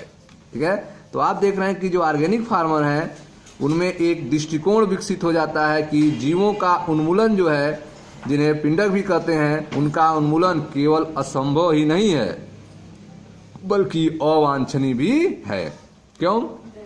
क्योंकि इसके बिना लाभप्रद परभक्षी तथा परजीवी कीट जीवित नहीं रह पाएंगे। ठीक है, इसके बिना जो है, जो लाभप्रद परभक्षी हैं और परजीवी हैं, कीट हैं, वे जीवित नहीं रह पाएंगे। क्यों? क्योंकि वह पिंडकों पर अपने पोषण और भोजन के लिए आश्रित होते हैं। ठीक है, वे जो पिंडक हैं उन्हीं पर भोजन के लिए आश्रित रहते हैं, जिसके कारण जो है लाभप्रद परभक्षी और परजीवी कीट भी समाप्त हो जाएंगे पिंडक के समाप्त होने के कारण। ठीक है, तो ऑर्गेनिक फार्मर में बहुधा एक दृष्टिकोण विकसित हो जाता है कि जीवों का उन्मूलन, जिन्हें बहुधा पिंडक कहा जाता है, उनका उन्मूलन केवल असंभव ही नहीं है बल्कि अवांछनीय भी है। इसके बिना लाभप्रद परभक्षी तथा परजीवी कीट जीवित नहीं रह पाएंगे, जो पिंडकों पर अपने पोषण और भोजन के लिए आश्रित होते हैं। ठीक है, इस प्रकार जैव नियंत्रण विधि से विषाक्त रसायन और पिंडक नाशियों पर हमारी जो आश्रिता है वह काफी हद तक घट जाएगी। ठीक है, तो आप देख रहे हैं कि जैव नियंत्रण विधि से हमारी जो विषाक्त रसायनों का, जहरीले रसायनों का और पिंडकनाशियों का जो आश्रिता है, जिस पर हम निर्भर हैं, उसकी मांग जो है घट जाएगी। जीव विज्ञानी फार्मिंग के उपवन अर्थात प्रस्ताव का महत्वपूर्ण भाग विभिन्न जीवन के रूपों में परिचित होता है। जीव विज्ञानी जो है वह फार्मिंग के उपवन का महत्वपूर्ण भाग विभिन्न जीवन के रूपों से परिचित होता है। जैसे देखें, खेतों को परभक्षी तथा पिंडकों द्वारा उनके जीवन चक्र, आहार ग्रहण करने की विधि तथा वास स्थान। ठीक है, खेतों को परभक्षी तथा पिंडकों द्वारा उनके जीवन चक्र, आहार ग्रहण करने की विधि तथा वास स्थल के रूप में पसंद किया जाता है। ठीक है, तो आप देख रहे हैं खेत जो है वह वास स्थल के रूप में भी, आहार ग्रहण करने के रूप में भी पसंद किया जाता है जीवों के द्वारा। यह सब मिलकर जैव नियंत्रण के उचित साधनों विकसित करने में सहायक होते हैं। ठीक है, तो यह सारी चीजें जो है मिलकर एक उचित साधनों को विकसित करने में सहायक होती हैं, जिससे जैव नियंत्रण होता है। आइए देखते हैं कैसे। जाना पहचाना भृंग, जिसे बीटल कहते हैं, जिन पर लाल और काली धारियां पाई जाती हैं। ठीक है, तो जो जाना पहचाना भृंग है, जिसका नाम है ब्रिटल, जिसे ब्रिटल कहेंगे, उस पर काली धारियां और लाल धारियां पाई जाती हैं, जहां व्याध पतंग अर्थात ड्रैगन फ्लाई क्रमशः एम्फिडो और मच्छरों को छुटकारा दिलाने में अत्यंत ही लाभप्रद है। ठीक है, तो आप देख रहे हैं कि जो ड्रैगन फ्लाई होता है, व्याध पतंग होता है, वह एम्फिडो और मच्छरों से छुटकारा दिलाने में अपनी महत्वपूर्ण भूमिका निभाता है, अतः यह लाभप्रद है। परंतु जहां तक सूक्ष्मजीवी जैव नियंत्रण कारकों का प्रश्न है, कैसे जो है माइक्रो ऑर्गेनिज्म के द्वारा कंट्रोल करेंगे, जैव नियंत्रण करेंगे, तो देखें यहाँ पर जहाँ तक सूक्ष्मजीवी जैव नियंत्रण कारक प्रश्न है, वहाँ बैक्टीरिया, बैसिलस थुरिनजेंसिस का प्रयोग बटरफ्लाई कैटरपिलर के नियंत्रण में किया जाता है। ठीक है, तो अगर सूक्ष्म जीवों के द्वारा जैव नियंत्रण किया जाए तो इसके लिए बैक्टीरिया बैसिलस थुरिंजेंसिस, जिसे शॉर्ट में बीटी भी कहते हैं, का प्रयोग जो है बटरफ्लाई कैटरपिलर को कंट्रोल करने में किया जाता है। कैसे कंट्रोल करते हैं देखें ध्यान से। शुष्क बीजाणु, ठीक है, सूक्ष्म बीजाणु अर्थात स्पोर्स सुगंधीय थैली के रूप में उपलब्ध रहते हैं। जो शुष्क बीजाणु होते हैं वे सुगंधीय थैली के रूप में उपलब्ध रहते हैं, जिन्हें पानी में मिला दिया जाता है और इस मिश्रण को दोषपूर्ण पादपों जैसे कि सरसों समूह, वृश्चिका तथा फल वृक्षों जिनकी पत्तियां कीट लार्वा द्वारा खा ली गई हैं उन पर छिड़काव किया जाता है। ठीक है, तो आप देख रहे हैं कि जो शुष्क बीजाणु हैं सुगंधीय थैली के रूप में उपलब्ध रहते हैं, जिन्हें पानी में मिलाकर इस मिश्रण को दोषपूर्ण पादपों जैसे कि सरसों समूह और फल वृक्षों जिनकी पत्तियां कीट लार्वा द्वारा खा ली गई हैं उनके ऊपर छिड़काव करते हैं। ठीक है, लार्वा के पाचन नली में टॉक्सिन निकलता है। ठीक है, जब वो लार्वा उन पत्तियों को खाएगा तो यह उनके शरीर में चला जाएगा। ठीक है, जो शरीर में चला जाएगा तो लार्वा के पाचन नली में टॉक्सिन निकलता है और लार्वा की मृत्यु हो जाती है। ठीक है, जीवाणुवीय रोग कैटरपिलर को मार देता है। तो इस तरह से देख रहे हैं कि आप जो है लार्वा के जब जो ही पाचन नली में टॉक्सिन पहुंचेगा तो लार्वा की मृत्यु हो जाएगी और दूसरे जीव प्रभावित नहीं होंगे। जीवाणुवीय रोग कैटरपिलर को मार देता है परंतु अन्य कीटों को हानि नहीं पहुंचाता है। लगभग पिछले दशक में आनुवांशिक अभियांत्रिकी के विधियों के विकास से वैज्ञानिक बैसिलस थुरिंजेंसिस टॉक्सिन जीन के पादपों में पहुंचा सके हैं। ठीक है, तो आप देख रहे हैं कि बैसिलस थुरिंजेंसिस टॉक्सिन जो है वह पादपों में पहुंचा दिया गया है। बैसिलस थुरिंजेंसिस टॉक्सिन को जीन को पादपों में पहुंचा सके हैं, जिसके कारण जो ही उस पौधे की पत्ती को, ठीक है, कैटरपिलर खाएगा तो वह उसके शरीर में चला जाएगा और वह मर जाएगा। ठीक है, तो आप देख रहे हैं कि बैसिलस थुरिंजेंसिस टॉक्सिन जीन को पौधों में पहुंचा दिया गया है। ऐसे पादप पिंडक द्वारा किए गए आक्रमण के प्रति प्रतिरोधी होते हैं। जब पिंडक जो है आक्रमण करता है, पौधों को खाता है, तो यह उसके शरीर में चले जाते हैं और पाचन नली में टॉक्सिन निकलता है, जिसके कारण उनकी मृत्यु हो जाती है। बीटी काटन इसका एक उदाहरण है, जिसे हमारे देश के कुछ राज्यों में उत्पन्न किया जाता है। ठीक है, इसके बारे में अधिक जानकारी आपको चैप्टर 12 में और बताएंगे। आगे देखें ध्यान से। जैव वैज्ञानिक नियंत्रण के तहत कवक ट्राइकोडर्मा का उपयोग पादप रोगों के उपचार में किया जाता है। ठीक है, तो जैव वैज्ञानिक नियंत्रण के तहत कवक जो है ट्राइकोडर्मा, इसका यूज जो है पादप रोगों के उपचार में किया जाता है। ट्राइकोडर्मा प्रजाति एक मुक्त जीवित कवक है। ट्राइकोडर्मा जो है वह प्रजाति एक मुक्त जीवित कवक है जो मूल पारिस्थितिक तंत्र में सामान्य रूप से पाया जाता है। ट्राइकोडर्मा जो है वह मूल पारिस्थितिक तंत्र में सामान्य रूप से पाया जाता है। इस ट्राइकोडर्मा कवक का उपयोग पादप रोगों के उपचार में किया जाता है। यह बहुत से पादप रोगजनकों के प्रभावशील जैव नियंत्रण कारक है। ठीक है, तो ट्राइकोडर्मा जो है वह बहुत से पादप के रोगजनकों के प्रभावशील जैव नियंत्रण कारक है। ठीक है, वैक्यूलोवायरसिस ऐसे रोगजनक हैं जो कीटों और आर्थ्रोपोड्स पर हमला करते हैं। ठीक है, तो आप देख रहे हैं कि वैक्यूलोवायरसिस जो है ऐसे रोगजनक होते हैं जो कीटों और संधिपादों अर्थात आर्थ्रोपोड पर हमला करते हैं। अधिकांश वैक्यूलोवायरसिस जो जीव वैज्ञानिक नियंत्रण कारक की तरह किए जाते हैं। ठीक है, तो आप देख रहे हैं कि वैक्यूलोवायरसिस का यूज जो है जो कीटों और संधिपादों पर हमला करते हैं, इसका यूज जो है जैव वैज्ञानिक नियंत्रण कारक की तरह किया जाता है। वे न्यूक्लियो पॉलीहाइड्रोसिस वायरस जीन्स के अंतर्गत आते हैं। ठीक है, तो वैक्यूलोवायरसिस जो है वह न्यूक्लियो पॉलीहाइड्रोसिस वायरस जीन्स के अंतर्गत आते हैं। यह विषाणु विशेष, ठीक है, यह विषाणु प्रजाति विशेष सक्रिय स्पेक्ट्रम कीटनाशी उपचारों के लिए अति उत्तम माने जाते हैं। तो आप देख रहे हैं कि यह विषाणु जो है वे प्रजाति विशेष संकरे स्पेक्ट्रम कीटनाशी उपचारों के लिए अति उत्तम माने जाते हैं। ठीक है, तो अधिकांश वैक्यूलोवायरसिस जो जैव वैज्ञानिक नियंत्रण कारक की तरह प्रयोग की जाते हैं वे न्यूक्लियो पॉलीहाइड्रोसिस वायरस जीन्स के अंतर्गत आते हैं और यह विषाणु विशेष प्रजाति सक्रिय स्पेक्ट्रम कीटनाशी उपचारों के लिए अति उत्तम माने जाते हैं। ऐसा प्रदर्शित किया जा चुका है कि इनका पादपों, स्तनधारियों, पक्षियों, मछलियों, यहाँ तक कि लक्ष्य विहीन कीट पर किसी भी प्रकार का हानिकारक प्रभाव नहीं पड़ता है। ठीक है, तो आप देख रहे हैं कि इनके यूज से दूसरे जीव जो है प्रभावित नहीं होते हैं। यह विशेषकर तभी वांछनीय है जब लाभप्रद कीटों का संरक्षण किया जाए, ठीक है, ताकि समकालिक पिंडक प्रबंधन कार्यक्रम में सहायता हो सके अथवा संपूर्ण पारिस्थितिक सुग्राह्य क्षेत्र का उपचार हो। ठीक है, तो आप देख रहे हैं कि जो बैकुलोवायरसिस ऐसे रोगजनक हैं जो कीटों और आर्थ्रोपोड पर हमला करते हैं। अधिकांश बैकुलोवायरसिस जो जैव वैज्ञानिक नियंत्रण कारक की तरह यूज किए जाते हैं वे न्यूक्लियोपॉलीहाइड्रोसिस वायरस जीन्स के अंतर्गत आते हैं।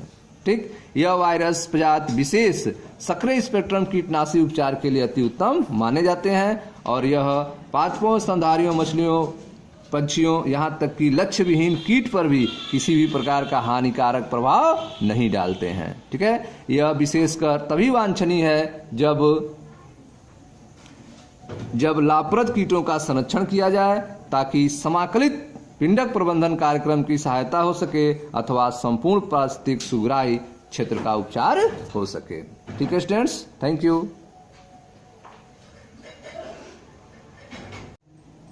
हेलो स्टूडेंट्स, आइए देखते हैं चैप्टर 10 की लास्ट हेडिंग, छठवां है आपका जैव उर्वरक के रूप में सूक्ष्मजीव। जैव उर्वरक के रूप में कैसे सूक्ष्मजीव का यूज करते हैं, तो ध्यान से समझें आप।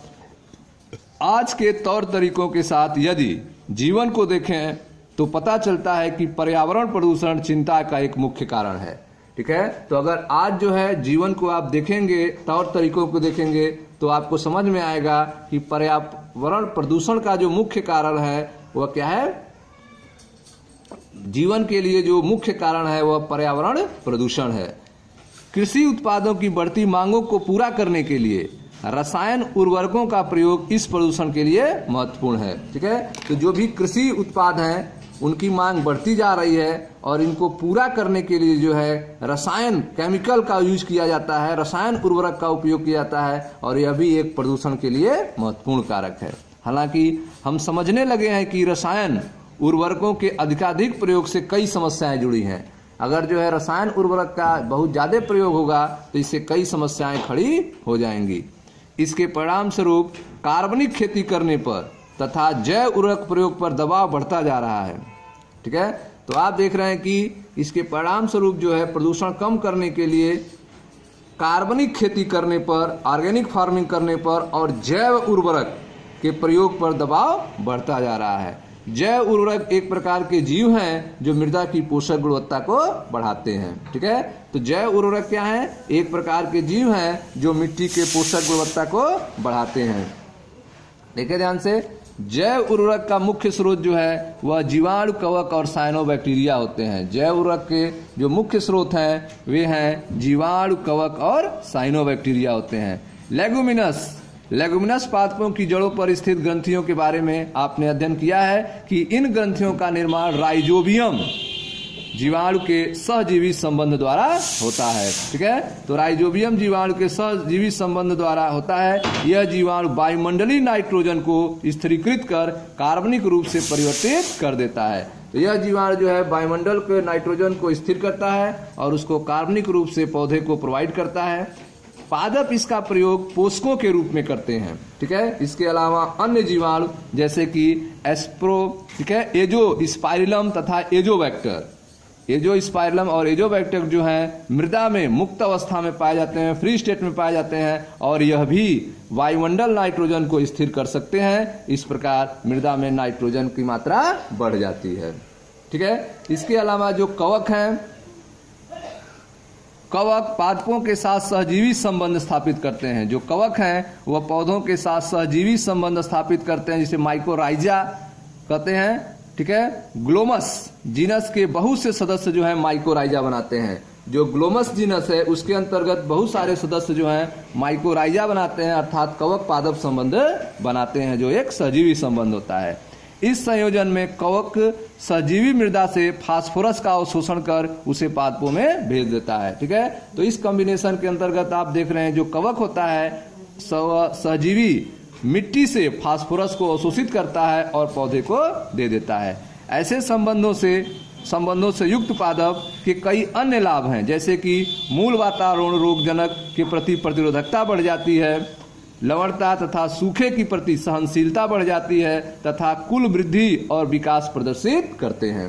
ठीक है, तो आप देख रहे हैं कि इस संयोजन में कवकीय सहजीवी जो हैं वह मृदा से फास्फोरस का अवशोषण करते हैं और उसे पादपों को भेज देते हैं। ऐसे संबंध युक्त पादप के कई अन्य लाभ हैं, जैसे मूल वातोड़ रोगजनक के प्रति उनकी प्रतिरोधकता बढ़ जाती है, लवणता और सूखे के प्रति सहनशीलता बढ़ जाती है और इसके साथ साथ कुल वृद्धि और विकास प्रदर्शित करते हैं। ठीक है, क्या आपको बता सकते हैं कि संयोजन से कवक को क्या लाभ होता है?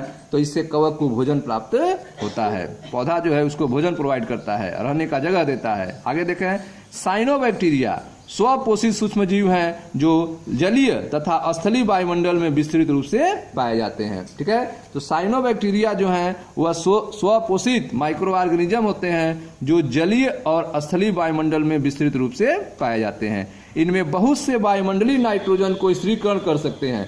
तो साइनोबैक्टीरिया में बहुत से जो है वह एटमॉस्फेरिक नाइट्रोजन को स्टोर करने का काम कर सकते हैं, जैसे कि एनाबिना, नॉस्टॉक, एसिटिलोरिया आदि। ठीक है, धान के खेत में साइनोबैक्टीरिया महत्वपूर्ण जैव उर्वरक की भूमिका निभाते हैं। ठीक है, तो धान के खेत में जो साइनोबैक्टीरिया हैं वह महत्वपूर्ण जैव उर्वरक की भूमिका निभाते हैं। नीलहरी शैवाल भी मृदा में कार्बनिक पदार्थ बढ़ा देते हैं, जिससे उसकी उर्वरता बढ़ जाती है। हाल में ही हमारे देश में जैव उर्वरक की एक बड़ी संख्या बड़े पैमाने पर बाजार उपलब्ध है। ठीक है, तो आप देख रहे हैं कि हमारे देश में जैव उर्वरकों की एक बड़ी संख्या बड़े पैमाने पर बाजार में उपलब्ध है। किसान अपने खेतों में लगातार इसका उपयोग कर रहे हैं। इससे मृदा पोषक की भरपाई और रसायन उर्वरकों पर आश्रितता कम हो रही है। ठीक है, तो आप देख रहे हैं कि जैव उर्वरकों से मिट्टी के पोषक तत्वों की भरपाई हो रही है और रसायनों उर्वरक के प्रति जो निर्भरता है वह धीरे धीरे कम हो रही है। ठीक है, तो आप देख रहे हैं कि साइनोबैक्टीरिया जो है यह स्वपोषित सूक्ष्मजीव होते हैं जो जलीय और स्थलीय वायुमंडल में विस्तृत रूप से पाए जाते हैं और इनमें बहुत से जो हैं वो वायुमंडलीय नाइट्रोजन को स्थिरीकरण कर सकते हैं, जैसे एनाबिना, नॉस्टॉक, एसिटिलोरिया आदि। ठीक है, धान के खेत में साइनोबैक्टीरिया जो है महत्वपूर्ण जैव उर्वरक का काम करते हैं, जैव उर्वरक की भूमिका निभाते हैं। नीलहरी शैवाल जो हैं, ब्लू ग्रीन एल्गी, यह भी मिट्टी से कार्बनिक पदार्थ बढ़ा देते हैं, जिससे उसकी उर्वरता बढ़ जाती है। ठीक है, हाल ही में हमारे देश में जैव उर्वरकों की एक बड़ी संख्या बड़े पैमाने पर बाजार में उपलब्ध है। किसान अपने खेतों में लगातार इनका प्रयोग कर रहे हैं। इससे मृदा पोषकों की भरपाई हो रही है और रसायन उर्वरकों पर जो आश्रितता है, निर्भरता है, वह कम हो रही है। ठीक है स्टूडेंट्स, तो यह था आपका जैव उर्वरक के रूप में सूक्ष्मजीव के बारे में। Thank you.